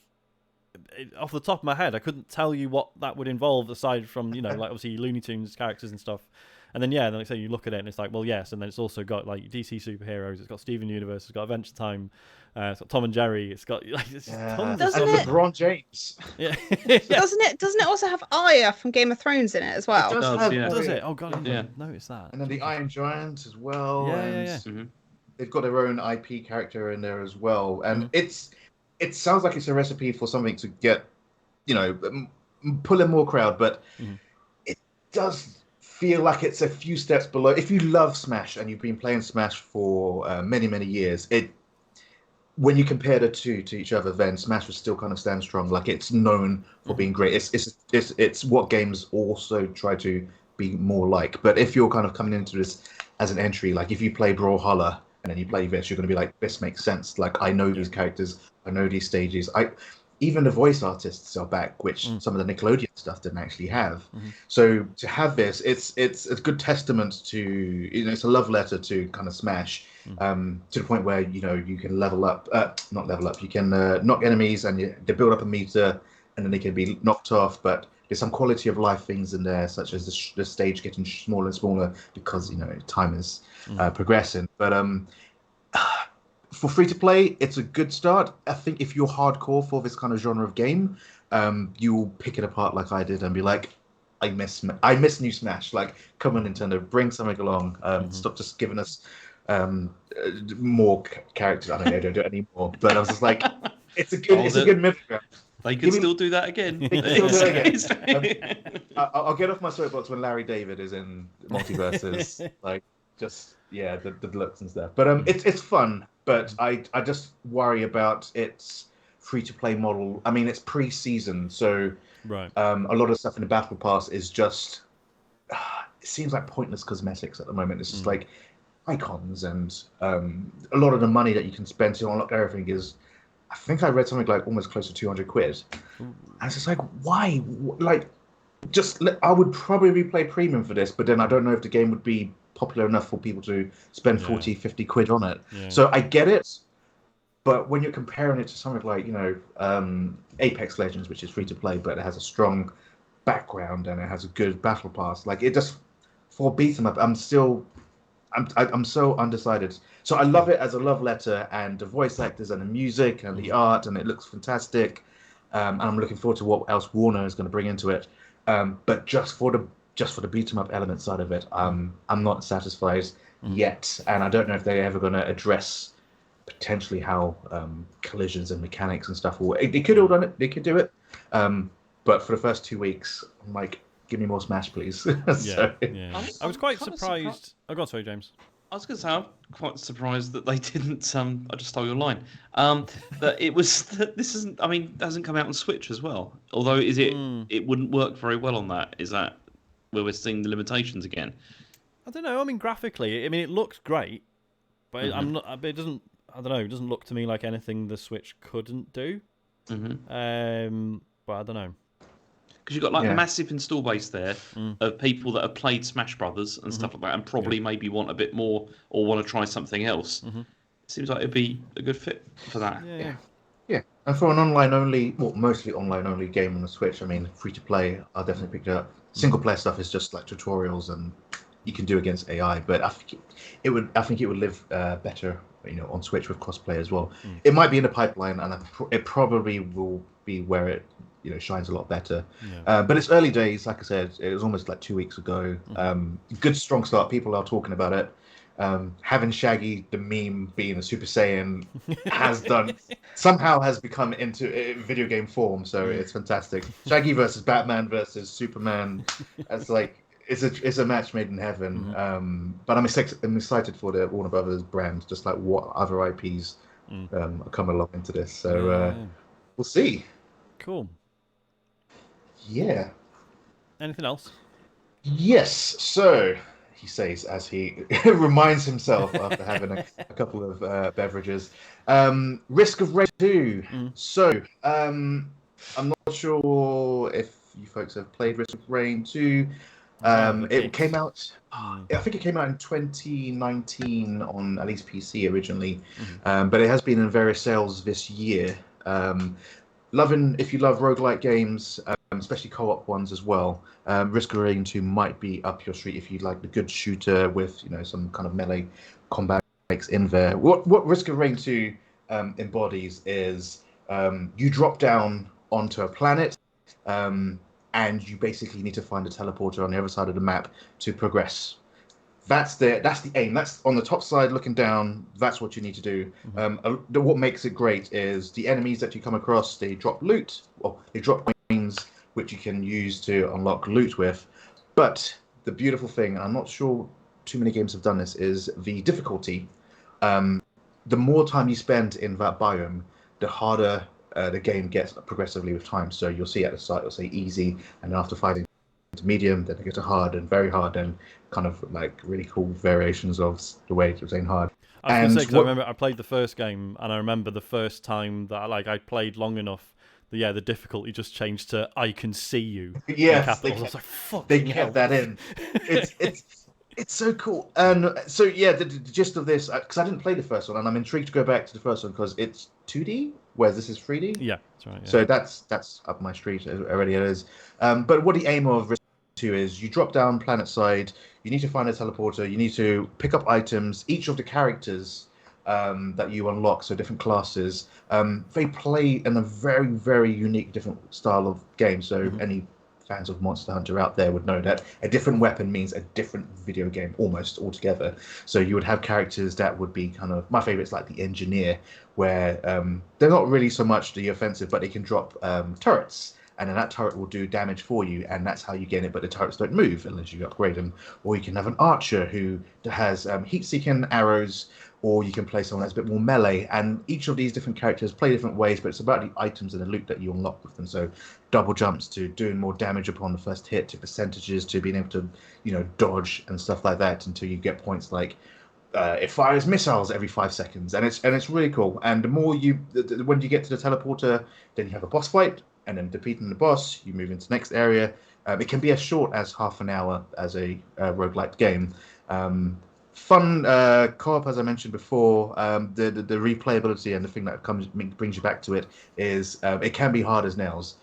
There is a lot of kind of RNG, but there are modifiers in the game, but like kind of cheats, where instead of trying to upgrade by finding money to spend every time an enemy dies, you can choose the upgrade you want, and that just makes a whole different game. Like you'd be like, I want to choose the stake that gives you like 75% more health, and you can kind of build it up that way. And it's a lot of fun, and I'm glad it came out on sale this year. I bought it. I double dipped. I bought it on PlayStation as well as on the Epic Store. And if you do love kind of your roguelike games, this is definitely one not to kind of sleep on, because there's been so much hours I spent. I've mostly been playing co-op with a good buddy of mine, and it can be as tough as you want it to be, but it's about time management. Hoppo Studio have done amazing. The music is fantastic. The fact that every level you're about to move into has been preloaded, so there's none of that kind of waiting. As soon as you get to the main menu of the game, the first level's already being loaded. When you defeat the final boss in the first level, the next one is being loaded, so the replayability just jumps into there. It's fantastic. Every level's beautifully circular, so you can never get lost, and enemies spawn on you rather than you having to find them. The pacing is just, things are always coming, you're always moving, you're always dodging. And for a game that came out in 2019 by Gearbox and Hoppo Studio, I was just like, where has this game been all my life? So I highly recommend to any roguelike fans out there. It's a good shooter melee co-op game with some really good kind of RNG mechanics in there. It's a lot of fun. No, I made the mistake of, because I got this on Switch when it was on sale, thinking I'm more likely to play it on Switch, but then realised I don't know anyone else who plays it on Switch. And it is, obviously you can play it on your own, but it's better as a co-op game. So I've been tempted to get it, because it's on everything now, right? Is it on Xbox as well, I think? I'm not sure. I wouldn't know. I don't own it, but I would hope so. And actually, Sean, it is on Xbox. It's on Stadia as well. Actually, I knew that was coming. I was waiting for that. Well, you need to play it now, James. Yeah. You could play it literally right now. I could, yeah. Not going to. No installs, mate. It might you might not even need to make a Stadia account. That's true. You can play it in browser, can't you? Yeah, because it's. Oh no, they've got click to play trials. So you literally just use your Google account. You don't need to set up the Stadia side of things. Yeah, there you go. It's a great service, James. Yeah, get involved, mate. I'm converted. Anything else, Sean? Elden Ring is still going strong. I'm coming up to my 200th hour in my first ever play. I'm trying to do every single kind of cave and catacomb and trying to unlock so I played an intelligence build and I got it to 60. I was like, oh, Faith looks really good, so I'm trying to build that up as well. And when you play any From Software games co-op, you kind of need to play it and do one boss in one game, then you need to go back and help the other person. So that's probably where the time frame comes through it. But you've probably heard about it, when the good thing about Elden Ring is you can be whatever level you are, you're still going to get your butt handed to you if you just approach it with being brash or I'm so strong I don't need to block. The good thing about Elden Ring is you're always going to be reminded that this is still a From Software game. You just have more moves in your repertoire. So I'm probably coming up to the final chapters now and I'm still getting one or two shot and I'm level 130 and it's like, Thank you, From Software. It's fantastic, and I know James, you said you're going to jump back into it. If you're going back into it, just prepared for more butt-handedness. If that's an adjective. I've had that this whole week with what I've been playing, so it's. Oh, nice. Yeah, I'll get into that. See, I'm just really glad you've said that, because I've put a couple of hours each into Dark Souls 1 and 2. No, 1 and 3 and Demon's Souls and Bloodborne, and I want to love them. I genuinely wish I could, but I just can't. I just don't have the patience for them at all. And I've had so many people go, Elden Ring's the one you should play, because if you get bored, if you get stuck on you can just go and go do something else, and you can just grind and level up, and then you can just be overpowered. And I was like, I feel like that's not the case, and I don't want to spend £45 on it and have that happen and me do the whole 2 hours in and be like, I know I can't get on with it. But yeah, so many people have been like, it's fine, just get it. And I'm like, yeah, but I've never got on with any of the others. So yeah, thank you for saying that, because you've just saved me 45 seconds. Yeah, which I'll probably go and waste on something else instead. I dispute the idea that you can ever be like overpowered, right? Like even like it doesn't matter what level you are, like most bosses can still flatten you in a couple of hits, really. But do basically agree with all the other stuff. Like I thought I was 100% checked out on FromSoft stuff, but Elden Ring did pull me back in, I'm afraid. I will just wait for RKG to play through it, because that is how I am currently experiencing Dark Souls 2, because I'm going back and watching that. Dark Souls, I can only really play these games on stream. That's how I've enjoyed playing them, because you get like the whole feedback from people as you're playing as well, which makes it more interesting. Yeah. And it kind of pushes me to get through that whole thing of like, I don't want to do this anymore, because you kind of feel like you should, that you need to keep going. But then it's great, because then you reach like a tipping point with it where it's like, I'm just really enjoying this now, like even though it was irritating me. But I'm not saying this to convert you, Sarah, at all, because I completely get where you're coming from with it, and it's like it is ridiculous how it's very difficult places. But 2 is fantastic. Like 2 is it's a much better game than people made it out to be. To me, everyone was it's really worst game and all that. It's like no, it's still solidly great. If it's any consolation, Sarah, I've never played any. I've played all of the From Software games, and I've only played them co-op, which is apparently the way you shouldn't play it. But From Software balances it out by forcing invaders in every 5 minutes, and it balances it. But these games for me are co-op games. Like I'm gonna go through the trenches with a friend, and when it's in our favor, we're able to kind of aggro an enemy and then backstab from behind. When it comes to bosses, it's a whole different thing. It balances out. But if you do have someone else that you would want to play through those games with, then I do urge you to at least be in pain with someone else. I thought I'd made it out of this constantly. It's a lot more enjoyable when there's 2. So personal. But I mean the I suppose because obviously there's the co-op, which is where someone's in your world, but it's like I really, really like the argument that these games are co-op / almost, it could be argued that they are MMOs, because even though you don't have hundreds of people in your one game instance, you are still there's the constant sort of interconnectedness with all these other people outside of it, and by like not just like leaving messages in the game, but like you are co-oping it with all the people that you're talking to on Twitter about how to do different things. So I like that argument, but no, I know what happened. I'll get a few hours in and I'll be like, this is why I don't play these games, because I can't turn my brain off and play them.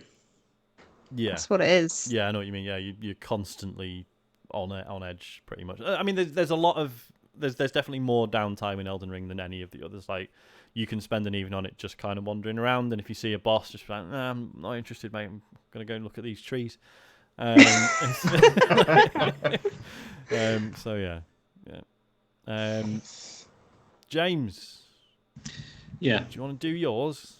Yeah. I mean, I've played 2 things this week, mostly. Yeah. I don't know which one to start with. I think I might start with Hindsight, actually, because that's the one that I played. I mean, it's not a very long game, and I don't know if anybody knows what this is, but this was the one that was shown off at the Annapurna showcase. The other day, and it came out on Switch and on I think on PC as well, and some other stuff. But David's sending me messages, and this is really annoying because he's trying. The show, or is he just? No, he's actively trying to put me off. Okay. And it's like by sending me stuff that he knows that it's stuff that's going to make me laugh as well. And I don't. And the trouble is, I don't. I need to put this on Do Not Disturb. Aaron, sorry. Please put that there, because otherwise it's going to ruin this. Because this game, so it's a game whereby you play a character who looks back at aspects of her life. by looking at objects that then trigger memories. That's the thing, right?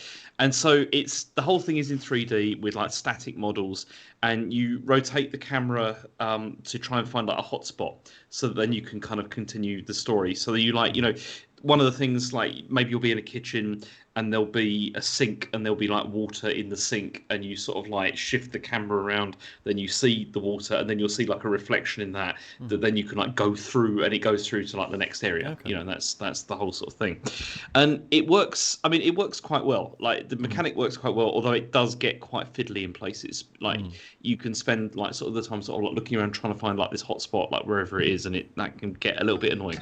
But the opening sections of the game I found to be really emotionally affecting, actually, and like to the point where I wasn't sure if I was going to continue playing it, because it was dealing with issues that I've been thinking a lot about myself recently. Like with probably because the age that I'm at, you start to think about some of these things like quite a lot more. And it was all these sort of general themes. Like it really sort of focuses on more general themes about sort of like death and loss, and this. I was going to say, because the trailer, I don't know if I'd got the wrong impression. Because I wasn't sure if I was going to play this, because I thought the trailer was and you don't have to answer if this would be a spoiler. I thought the trailer was implying the loss of a child, and I was like, I don't think I can handle that if that's it. But as I say, you don't have to say either way. I just, I know what you mean in terms of like not being sure if I could handle it, almost. I would like to answer that, because I don't want it to put people off playing it, because it doesn't involve children. Right. It's nothing to do with kids, which I mean, that's a good thing. But as I said, like at the start, it was more sort of general themes about this, and I found it quite upsetting, really, because it focuses on this whole idea of you're looking at these memories and trying to focus on this idea of to try and just be in that moment and try and remember, something that's happened in the past. And then, and the thing is, though, is it was very, very general, but then it becomes a lot more individual, and it becomes about the character's experience more so. And the problem with that for me was that was not my experience. Like the experience of the person in the game is not an experience that I had growing up. And so I didn't, so it's not that I couldn't relate to that. I could, but I can't relate in the same way as the person who's gone through this. Yeah. And so it was, even though I found it incredibly interesting, and it was still emotionally affecting. It was not as much as when it was broader themes, like in the beginning, which is sort of more sort of, can fit with anything. And I mean, really, it focuses on this idea of how when you look at memories, you can look at them in different ways. And at the start, you're really just looking at it from your perspective, but then as the game progresses, you're looking at this more from other people as well, and how how their lives have intersected with yours, and how maybe you had the wrong perception, actually, about certain parts in your life. And I found it just like interesting. It was really poignant and really sad, actually. Like I think throughout, and I mean it's only about 2 hours long, and I'd say it's worth playing, but only if you feel happy to engage with that kind of thing. I think, really, because it's not that it doesn't have an upbeat message or anything like that. It's just that it's a slice of life. It's just this is what we all have to deal with it. At some time. These sorts of things, and I just found it a bit much. Like as I was playing through, but that's just my own issues at the moment. But yeah, it was interesting though to experience like someone else's life this way was what I enjoyed about it. But it's worth a look, and not. No, it sounds really good. How much was it? It was £11 on the Switch, which it'll probably be in the sale at some point, I think. But I mean, the mechanic of like rotating everything around it's kind of cool. Like when you're looking at like like a vase or something, and then it all like shifts and turns around, and it looks they had a good thing going there. Like that was a good mechanic, just a bit fiddly in places, but it's worth a look. Cool. But the only other thing I've been playing is Cuphead, which is a completely different kind of game in the sense that it's like it made me feel emotions, but different ones from this, which was mostly like fine, actually. Like I didn't get a lot of rage from this game. Okay. Less so than I thought I was going to have, like significantly less so. Apart from when I got to, I don't know if you know, have any of you played this at all? No. Is it a DLC or the original? No, this is the original. Yeah. Sorry, I did this last week. When James said he was playing this, for some reason I assumed he meant the DLC. So that's what I'm showing on the screen. But that's not what James is talking about. Sorry, I should have made that clear. I'll play But the yeah, original. it was the original because it was on sale. Like it was on sale on Switch, and it was like about, I don't know, £10 or something like that. So I thought, and I started playing the game, and I wasn't sure I was going to continue because it was just really irritating. But then, like the Dark Souls thing, you kind of get like the tipping point where you're just like, okay, I can do this. Actually, I just need to get better and just keep like practicing. And apart from when I got to the end, and you have to fight this character called King Dice, and he can fuck off. Like honestly, it's the worst boss in the game, and it's not because the boss itself is difficult, because it's not really. Like it's mechanically not that difficult, but the problem is to get to the actual, like the final stage of the boss takes us quite a long time because you have to fight all these mini bosses along the way.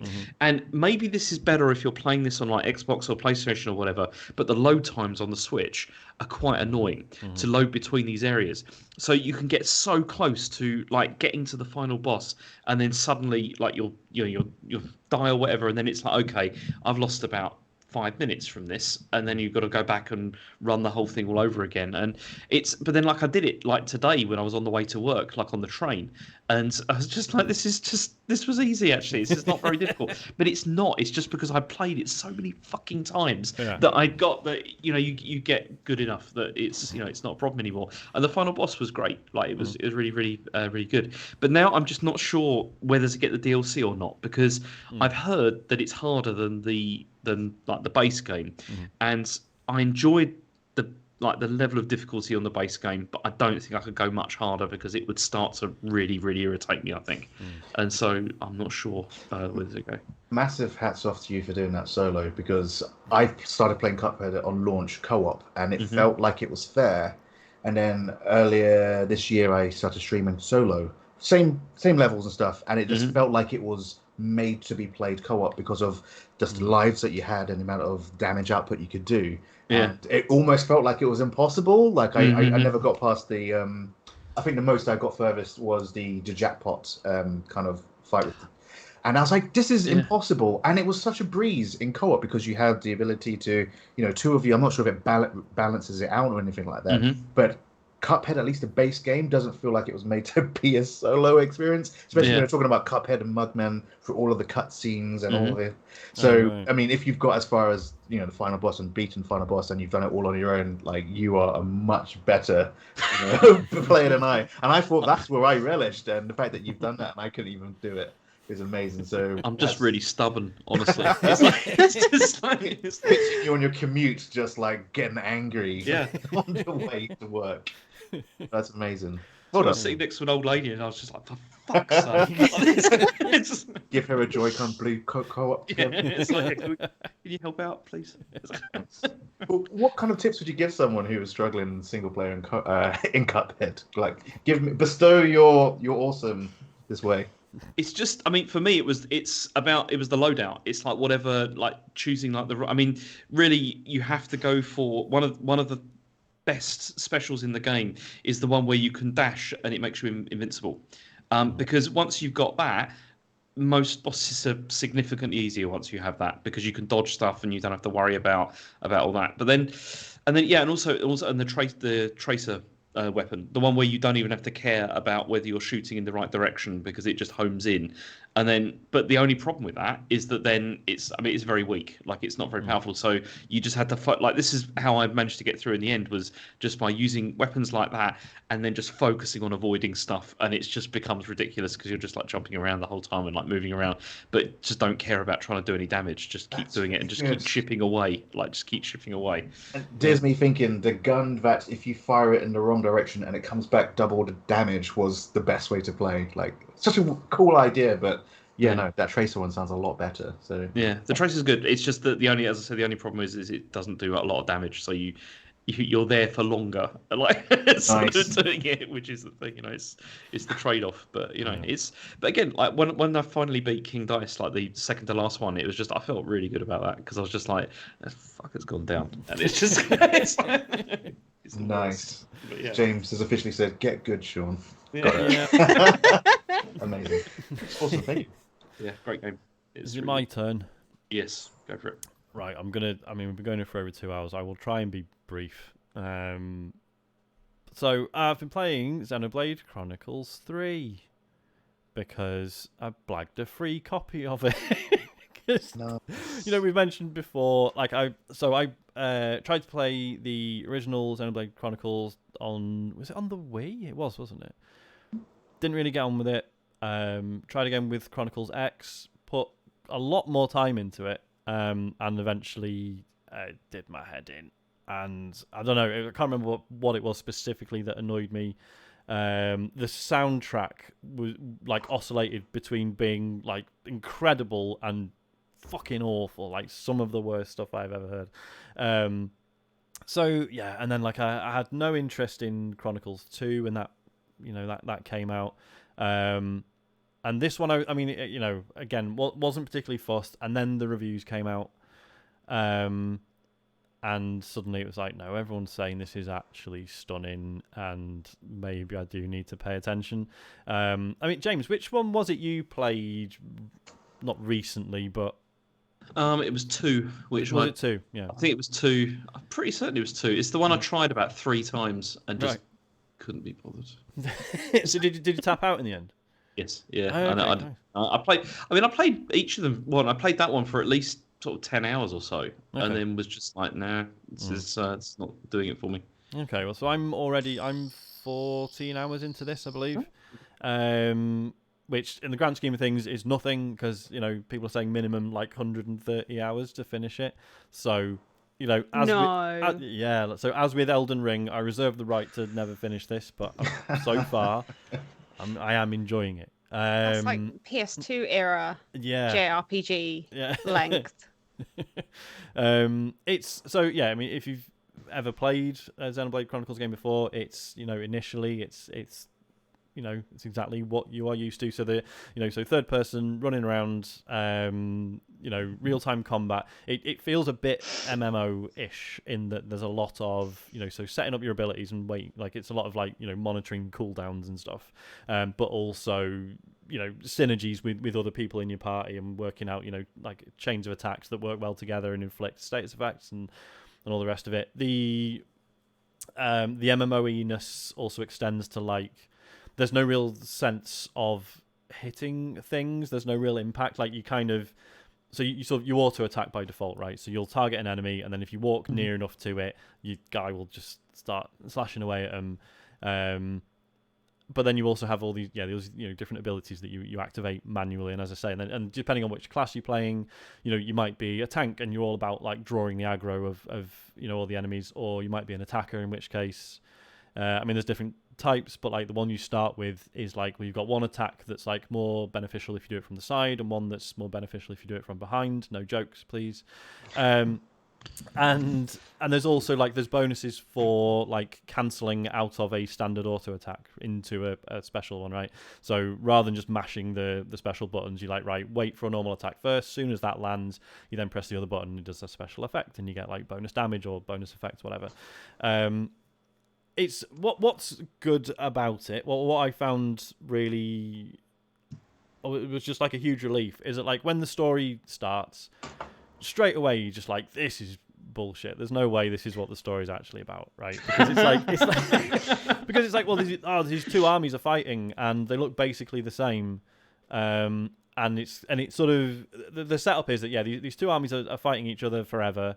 And they do it because every individual and every these colonies that they live in have what they call a flame clock, and basically every time you kill someone, their life energy sort of rises out of them, and then the other army sort of harvests it, and then it adds to their flame clock, right? So they're basically just fighting each other to try and get a bit more life out of each other.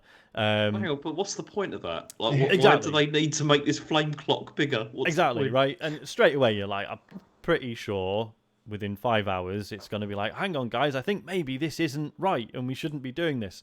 Surprise, surprise. That is what happens. But it's so quick in reaching that point, right? It's that's good. It's it doesn't fuck around. It doesn't treat you like an idiot. Because JRPGs can be really bad for that. You can sort of you'll have a sense of where the story's going, and it just takes forever, padding it out. Yeah, so this doesn't do that. Like, the story gets like pretty interesting really quickly. I mean, it's, you know, being very JRPG-ish and very anime. The story and the dialogue stuff, you know, sometimes it's like, oh my god, this is like melodramatic as fuck, but I'm into it. This is brilliant. And then sometimes people will be talking and it's like, who the fuck thinks that this is how people actually speak? This is ludicrous. But whatever. Like, basically, I am enjoying the story a lot. And and it's like I say, so I'm like 14, 15 hours in, and it's just keeps adding more and more mechanics, and like to the point that I've now reached a point where I'm like, I need to stop and go back and like reread some of the tutorials, because there are systems in it that I thought I understood, but I don't think I'm getting like the full benefit from them. But you know, that to me is interesting and exciting. Like, like to know that there are still things I can tweak with my characters, and you know, as I say, sort of figuring out synergies between characters and stuff. Like, you also get the ability to, like, you can switch classes, right, between your squads. So you end up with this squad of 6 people, and it, like, initially it's like, oh yeah, now they can like swap classes with each other, and initially you sort of think, well, that's fine, but why do I need to do that? But then it has the sort of Final Fantasy Tactics style thing of like, once you've mastered a class, there are moves from that you can use in other classes, right? So again, you're working out those sort of synergies. It's like, oh well, I would take like this one you know, ability from like a healing class and put it on an attacker. That's quite useful, or whatever. And then there's also these like team attacks, which again, I don't think I understand them, to be honest, yet. But I just know I'm picking options from a menu and loads of cool effects happen.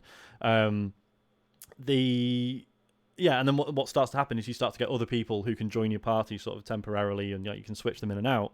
And then once that happens, like suddenly this list, you know, the screen where it shows you all the sort of available classes, like most of them are grayed out, but it's like there's about fucking 30 of them or something, and it's like, oh shit, okay, right, this is going to get really deep as like I get like, you know, more and more of these characters. This is going to be really, really interesting. So I'm really excited to like delve into that. I mean, this isn't new for Xenoblade Chronicles 3, because I know they've always done this, but the localization's amazing, like, because it's all British actors, or mostly. I think I've heard like one American, a couple of Australians, and the rest are all British actors, and they're all like, there's those like regional ones, right? Like one of the main characters has a Welsh accent and stuff, and it's just really refreshing to see. But although there's one in your squad who has like a sort of like a, I don't know what I would, to my ears, it's just like a sort of generic like Londonish accent. But then it drops at one point. But like, so like we'd camped overnight, and then as we woke up, like as I say, she normally has this sort of London accent, and then she just sort of goes like, "Right, we off then." Overnight. Is the voice actor Carl Urban after No, sadly. doing The Boys? And how he just every now and again drops out of his London accent and just becomes Australian again for like a little bit, and then goes back to his London accent. Yeah, and yeah, but as I say, it's really nice just to hear loads of like regional like British accents. Although it's really weird, like, so you start off like there's no swearing, right? Like, and there's, you know, it's like substitute swearing. So they always say like, "Oh, spark this," or "What the spark are you talking about?" It's like, right, Oh, like they do in Guardians as well. yeah, and it's a bit cringeworthy, and you're like, okay, but then, you know, at least this means I can like play it in front of my 4-year-old. So like Isaac was watching me playing it for a bit, and then there's this cutscene, and someone's like, "Oh, this pisses a load of bollocks in it," and it's like, "Fucking what?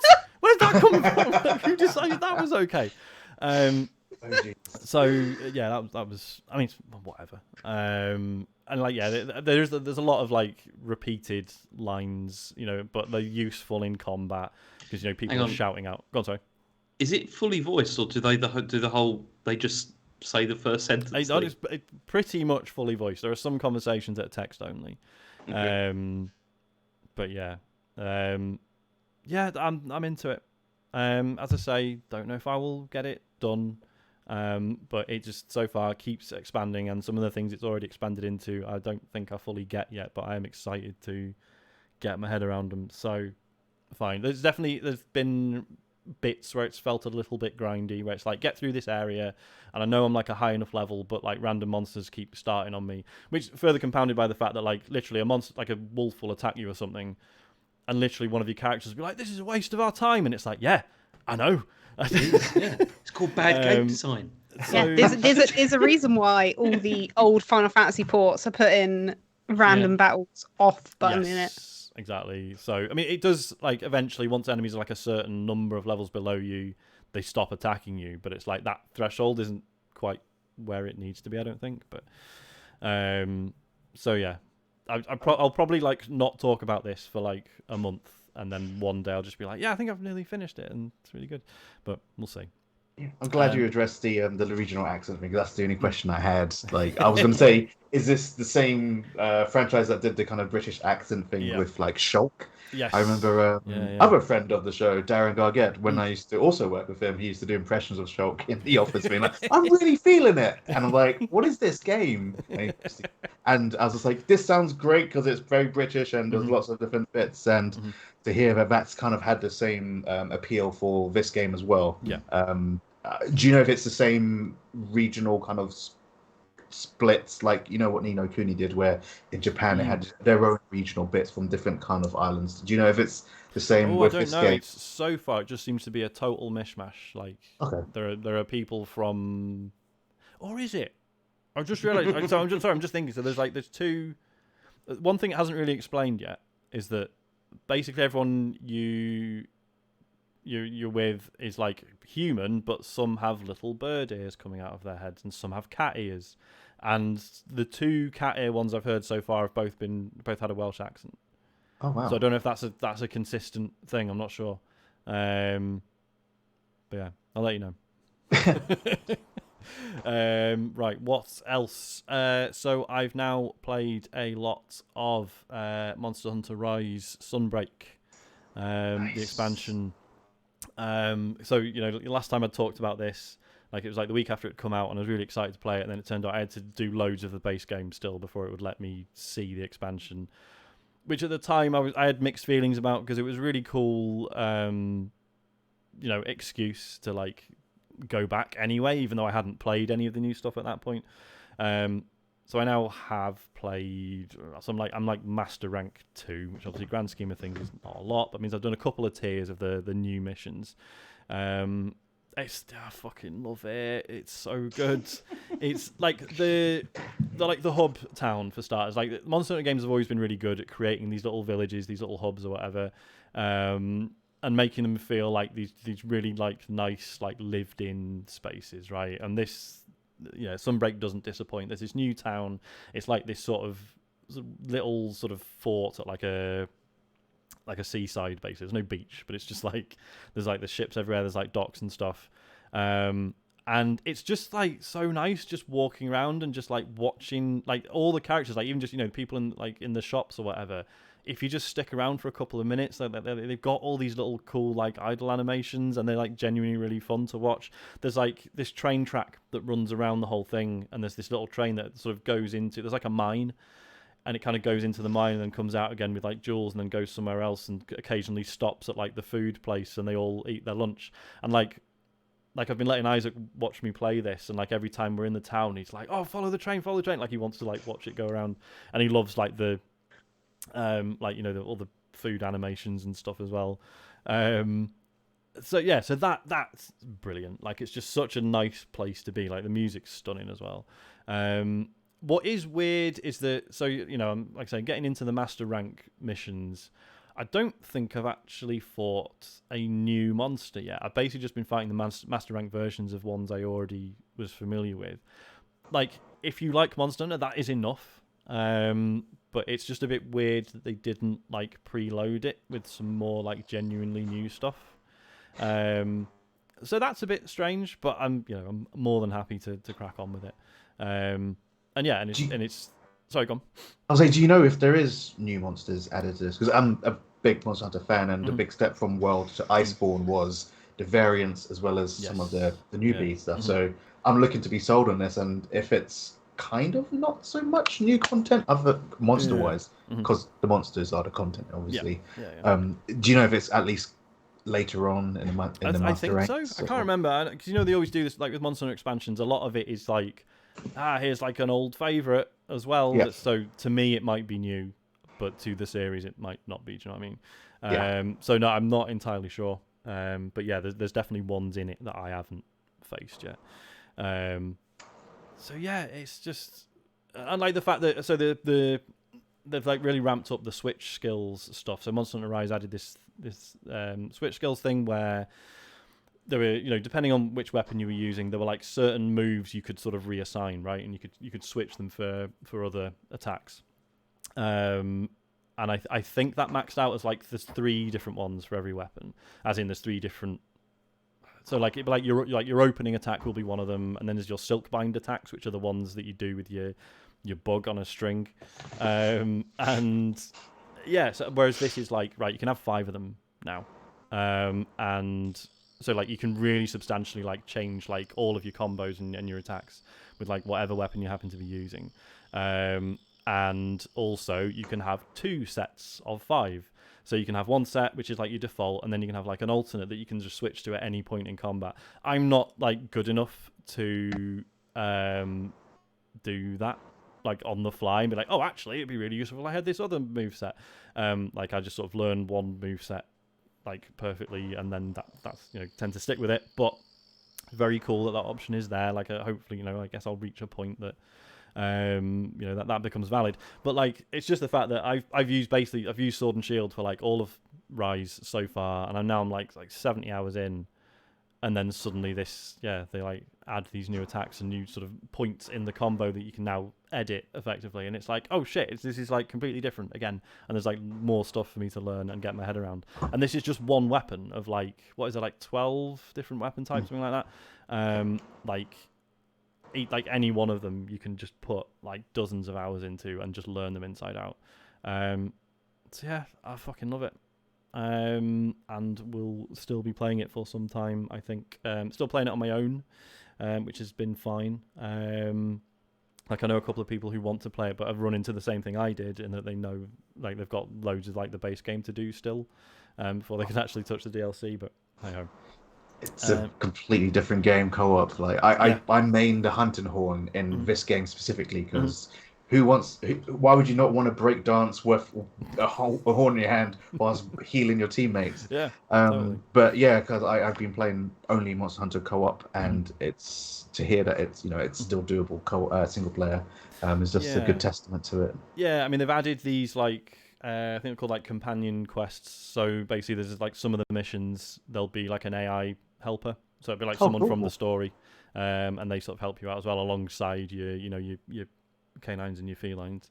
Nice. So yeah, really good, very very happy with it. The last one I've got to talk about is I played the Exoprimal Alpha, Beta, whatever it is. I think it's the closed. Yeah, it was a closed beta. Yeah, this is the one I want to know about, because I got into the beta, but they scheduled it at stupid times.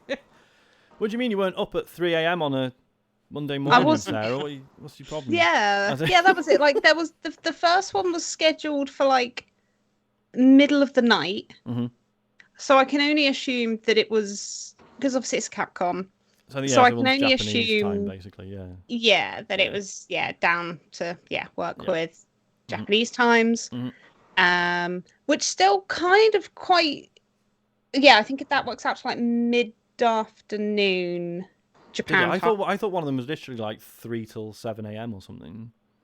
Well, remember. If it was 3 to 7 a.m.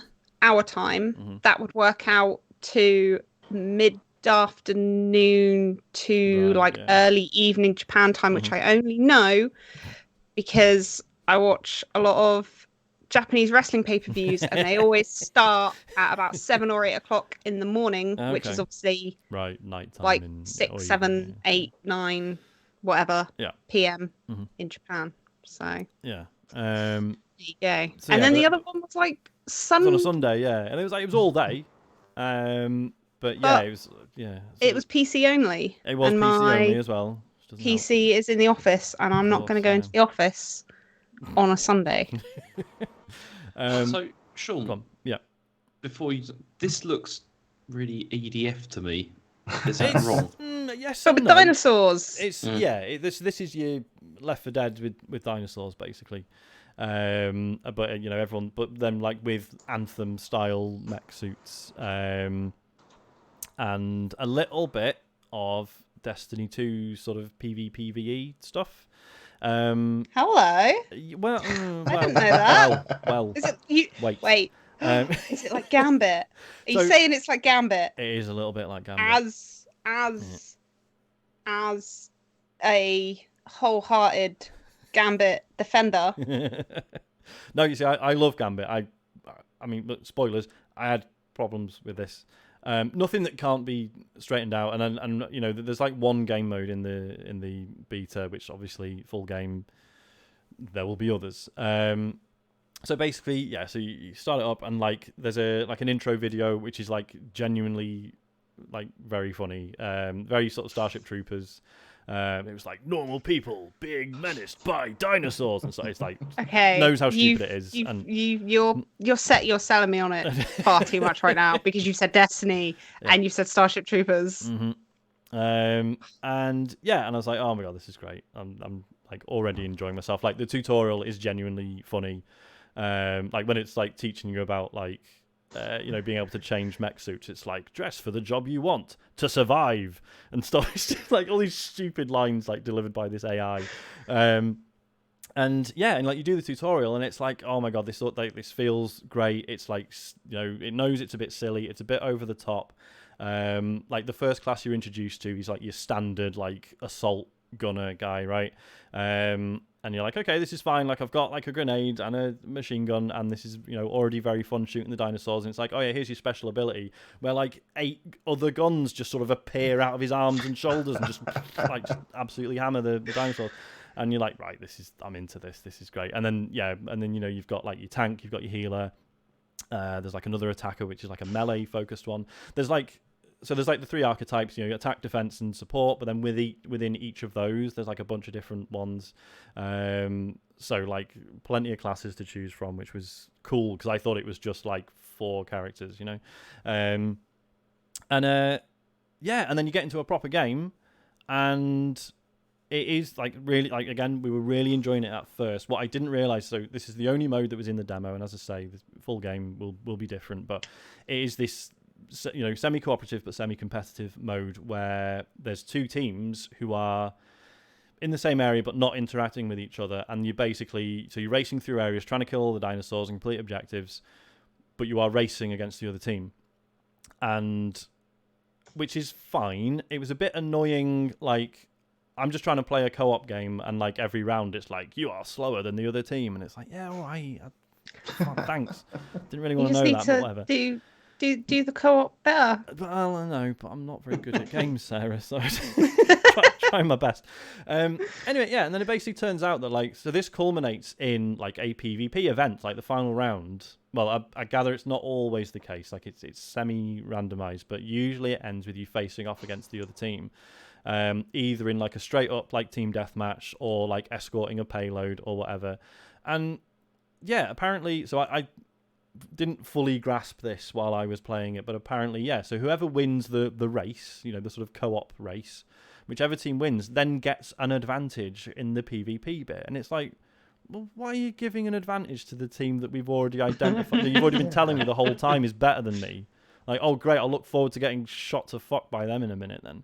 That sounds incredibly frustrating. It was a bit. And like, what didn't help, and again, this was just unlucky, right? But 2 of the matches we played, that you might have seen the footage of, there's like one of the events in this, in the co-op bit, is that it like spawns a shitload of dinosaurs at like the top of a skyscraper, and it's like miles up in the sky, and like you see them all just tumbling down the side of this building, right? And it's hilarious.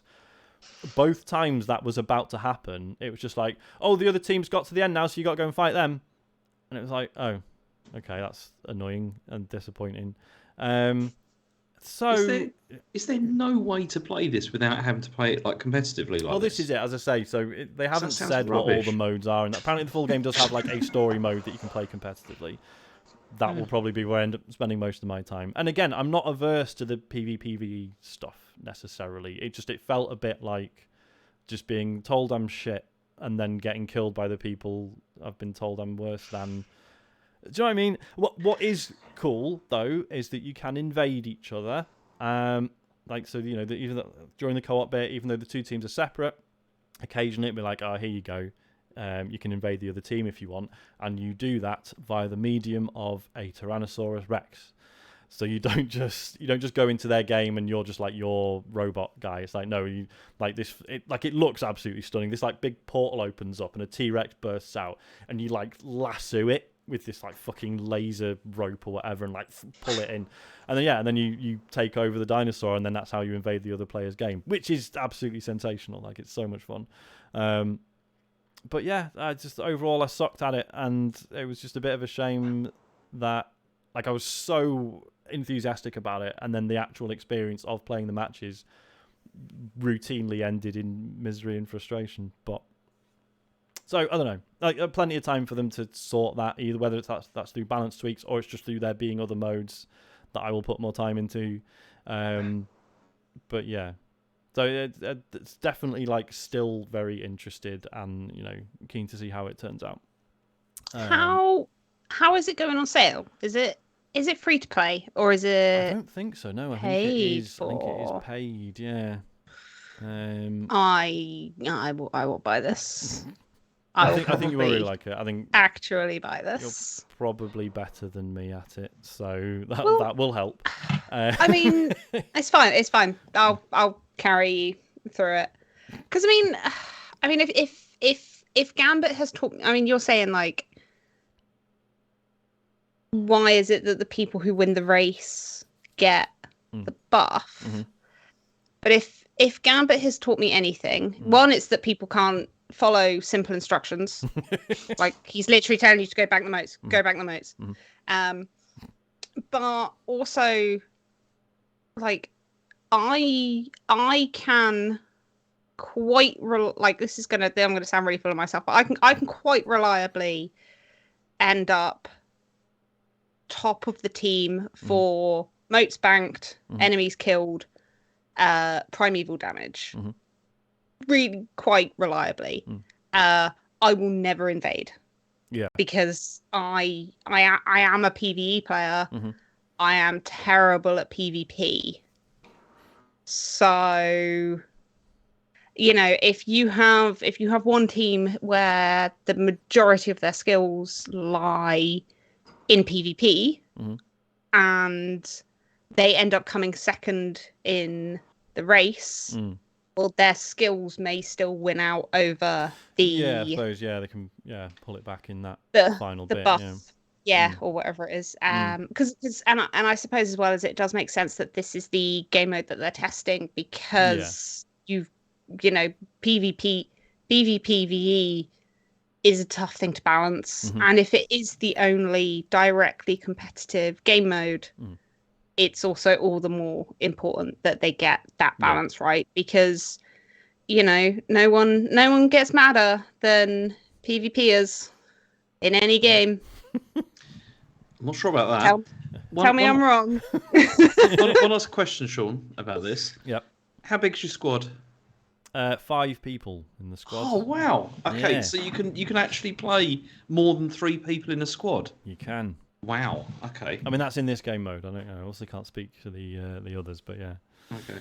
Yeah, 5 players per team. There's apparently, so we didn't get to see this, but apparently sometimes it doesn't even end with PvP. It just puts you all in the same area, so all 10 of you, and you fight a fucking massive dinosaur, which sounds amazing. But that just that didn't happen when we were playing it. But, I noticed you're playing like a healer.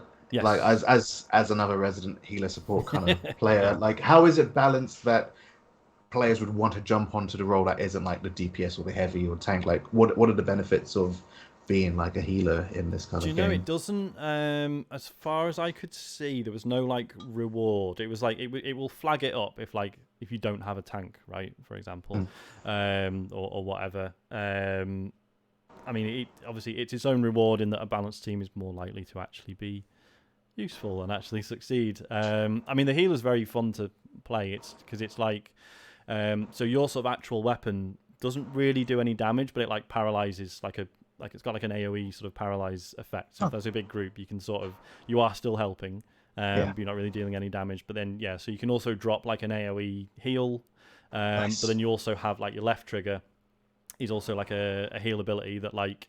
It's really weird. You have this like your mech has this like mouth on it, right? And it kind of like shoots out on like a tentacle.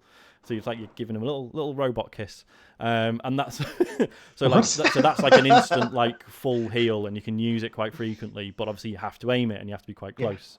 So that's that's quite cool. So like you've got your big AOE one, which is you can't use as much, but it's a lot easier to heal a group. Whereas if you're actually good at shooting, then you can use the little robot gob. And you still have like a big cannon on your back you can use occasionally and just blast through a load of dinosaurs as well. So you're not like completely helpless.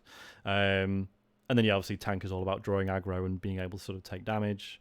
But yeah, I don't know if it actually rewards like making sure you have a good team outside of these sort of intrinsic, like you're just better off having a balanced team. You can switch whenever you want, which is cool.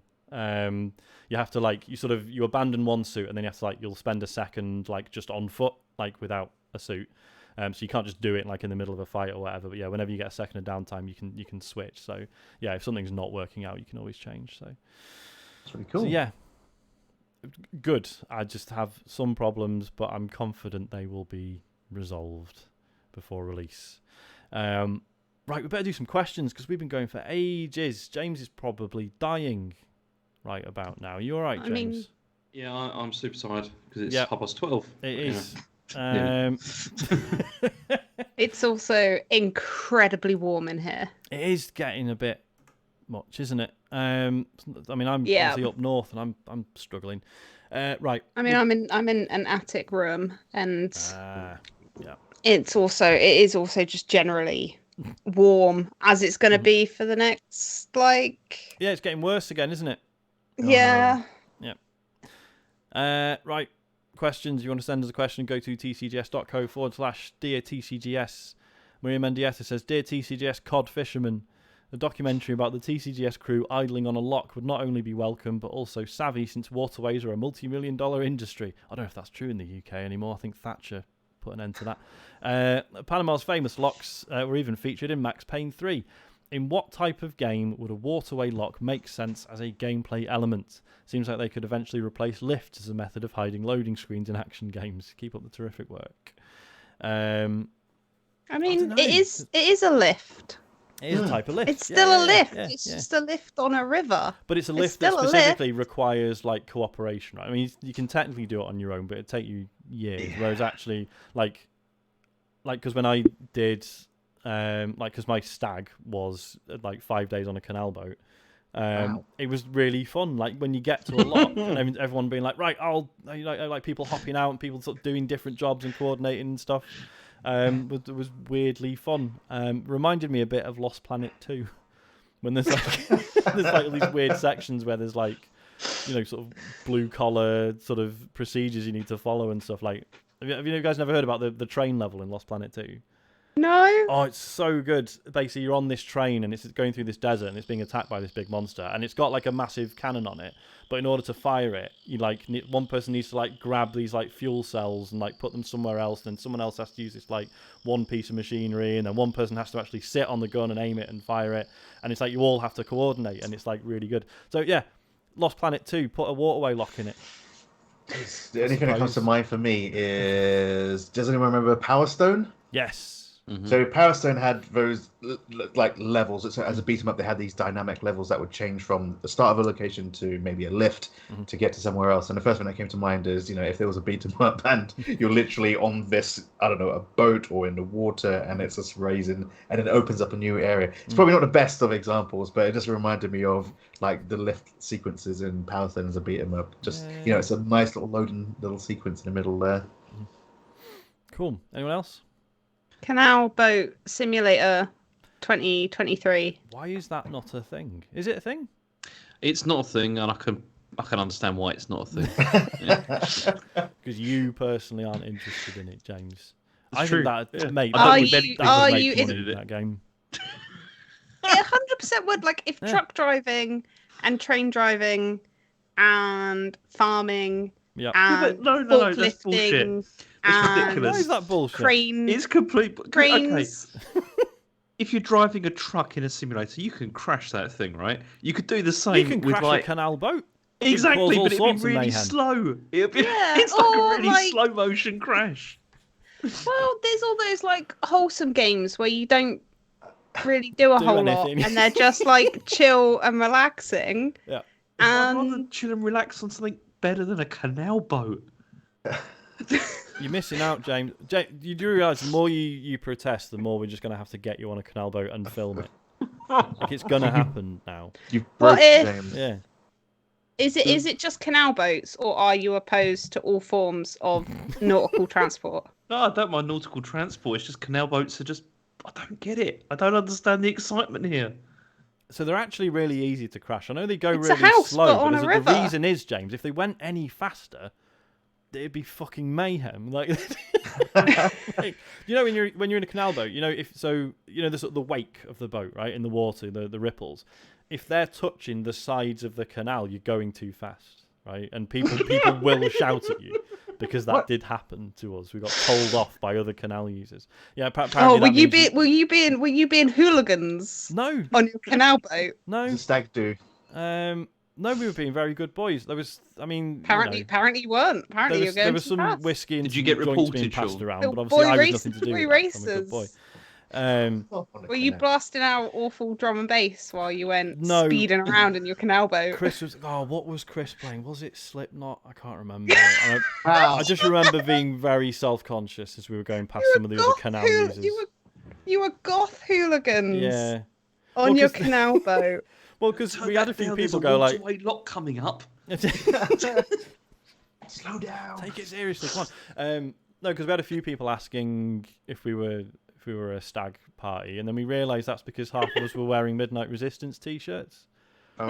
And not out of like, oh, wouldn't it be funny if we all wore them? It was just, yeah, everyone had just got them recently and just sort of had it in their repertoire. So it was just like, oh, they're all wearing matching t-shirts. It must be a stag. Yeah. They're all wearing matching t-shirts and going slightly too fast. Going too fast, Like, listening to loud, Slipknot. guitar Loud, music. shouty, Ooh. angry music. For Yeah, 5 canal days. people are a strange lot. Canal people. People not surprising to learn. James will get on with them. He'll love it. It'll be fine. The last question. James has already written his answer in the doc, so this will be a quick one. Ricky Cartwright says, "Hi James, my son has just asked if you can have the Robot Toy-Con Labo set for Christmas. How much for yours?" and I mean, I've written £0 because I don't have it anymore. Brilliant. It's somewhere back in the UK, and Somewhere. Isn't it half built as well, or fully built? no, it's fully built. We built Okay. the whole thing. Yeah, it's I mean that is quite a long build. That is. Yeah. Putting Well, that thing this is together. it because I've got it and never touched it. Mm. Actually, yeah, Ricky, do you want mine? Because Isaac's still 4. He's a good few years off being able to use it yet, and even when he can technically use it, he's not going to have the patience to build it. Nah, So- and also the game that you eventually play with it is a game in Don't slag it inverted off. commas. It's Don't start after I've just graciously offered it to Ricky Cartwright. Don't now say, "Oh, by the way, it's shit." no. The actual construction, the construction stuff is cool. Like I enjoyed doing that every time, Right. and I still think it's a bit of a tragedy that they didn't like do more with that Labo stuff. You know. Yeah, man. Because They could have done. It all sold out. So Yeah. What I don't understand what they wanted from it. Why they? They chose should have not done to what pursue it. David said, and I hate saying that, but it's true. They should have done like small sets, Yeah. as well, that you could Yeah. just like pick up in the supermarket or whatever that did Yeah, gotcha. like small stuff. That would have been really cool. But Yeah. nope. 100%. And as I say, I know a lot of people, rolled their eyes at it being cardboard, and it's like, mate, once you see the rate at which children get bored of toys, cardboard is ideal, because then you don't feel like shit when you have to chuck it out and make room for something else. How expensive was their Labo kits, out of interest? They were, Oh. what were they, like 60 quid or Launch. something? They launched at about 60 quid, but then they also had sales where, I mean, I got the vehicle one for about 25, I think it was. See, in the I'd Nintendo still store. really like to do the vehicle one. I played it at EGX and was like, had a really It was good good. time. And, yeah, It Isaac was could go it was nuts for probably one of the best of all of them. Yeah. So, I mean, Asher played with it a lot, like the vehicle one, but the VR one, like again, didn't touch that very much because it was horrible. Like, Well, the yeah, VR was horrible. 720p screen's not Yeah. not enough, is it? for VR. Was there a piano one as well? Like you made Yeah. little. Yeah, the little house. No, there wasn't a house. No, the house was a different one. Sorry, yeah.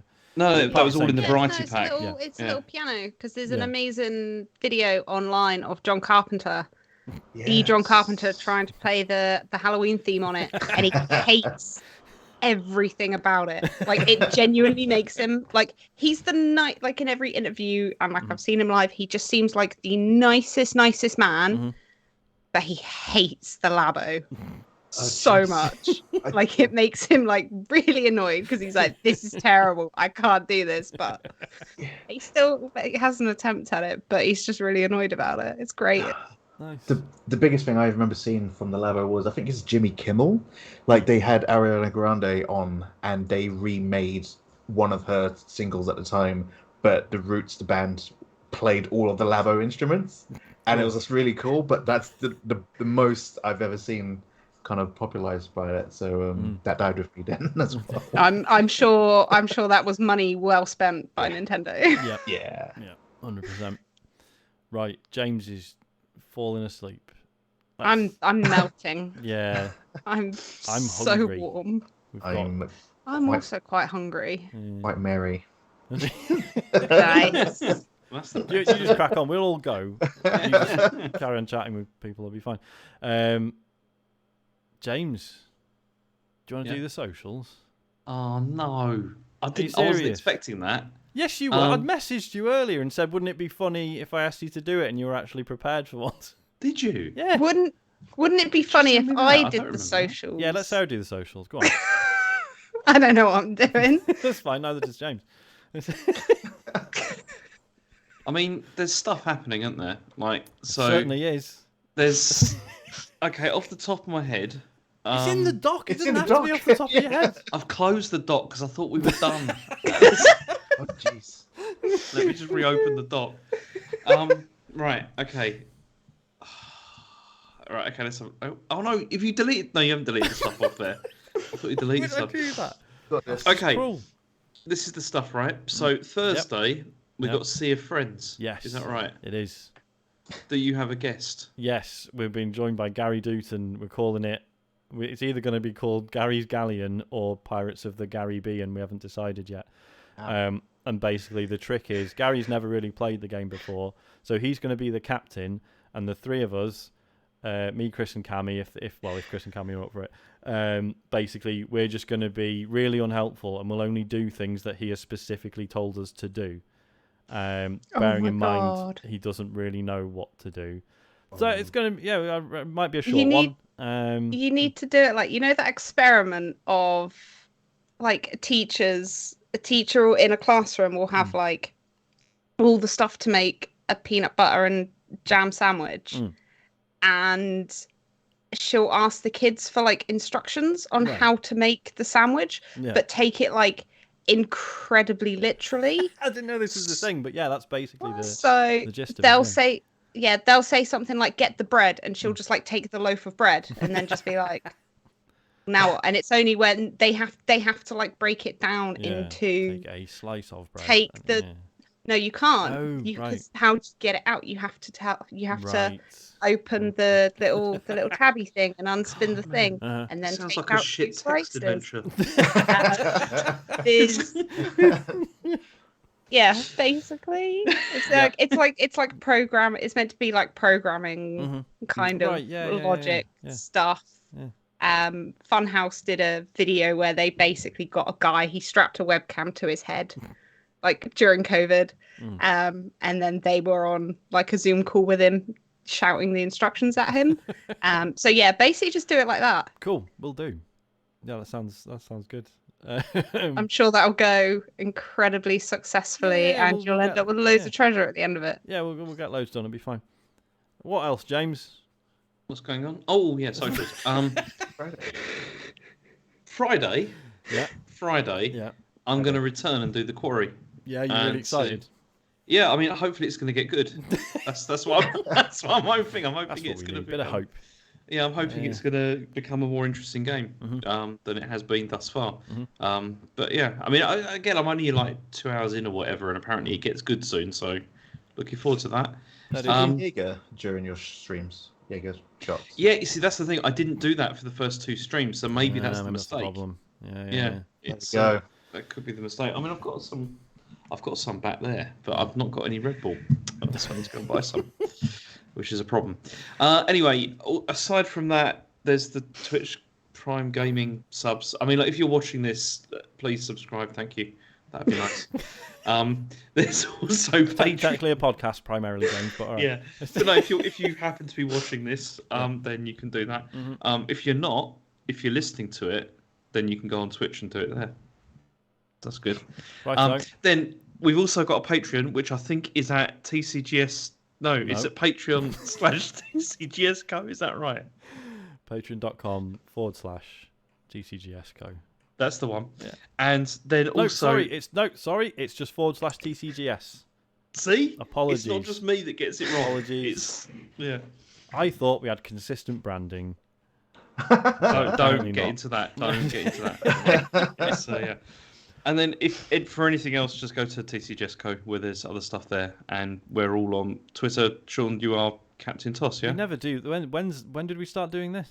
I don't know. I just thought I'd add it You're in. correct. I am Captain Toss on Twitter. Yeah, I'm JJ Farley, and I mean, Sean, do you want to give yours? You don't have to. Could do. I am Sean Labode on Twitter. Okay, Sarah, if you want to, you just don't have to. I am Pika Pies on Twitter. Okay, that's good. Right. You've adapted the show. I love it. He's adding new features Hilarious. now. He's the one who wants to go the most. Is that everything, James? That's it. Yeah, that's all the stuff. Why does it say hashtag code at the end of the I doc? have no idea why it says Oh, that. That's for is this yeah. I remember why. the thing? Yeah, we're not Is doing this that. the Epic Game Store thing? No, it's the made it to the end of the show thing. Oh, that. Okay, But we're not doing that. It's fine. Trying to prove that people listen to the socials. Best part. Which, after the job James has done, why wouldn't they? That's not fair. Right, You got it wrong. Phil. that is us. Sean and Sarah, thank you so much for joining us. You're very welcome. You've been Have me back. ace. I think this is the first time we've had 2 guests that don't. I know you kind of know each other, but we went for our no, hang on, I can't really. That's not really fair. I was going to say we went for our 2 favourites, but then that's kind of being mean about everyone else. Sneaky. Josh and We'll Darren stick with- say- out of all, I'm pretty sure out of all the guests you've had on, Sean's the only one I actually know. Oh well, there you go. Worked out all right. Well, no, but personally, and not Yeah. just know of. No of. So- Yeah. Because all our Yeah. guests are famous celebrities, so you've heard of all of them. Right. Thank you so much, everyone. Take care of yourselves. Thanks for letting us be natural. See you next week. Bye. Bye-bye.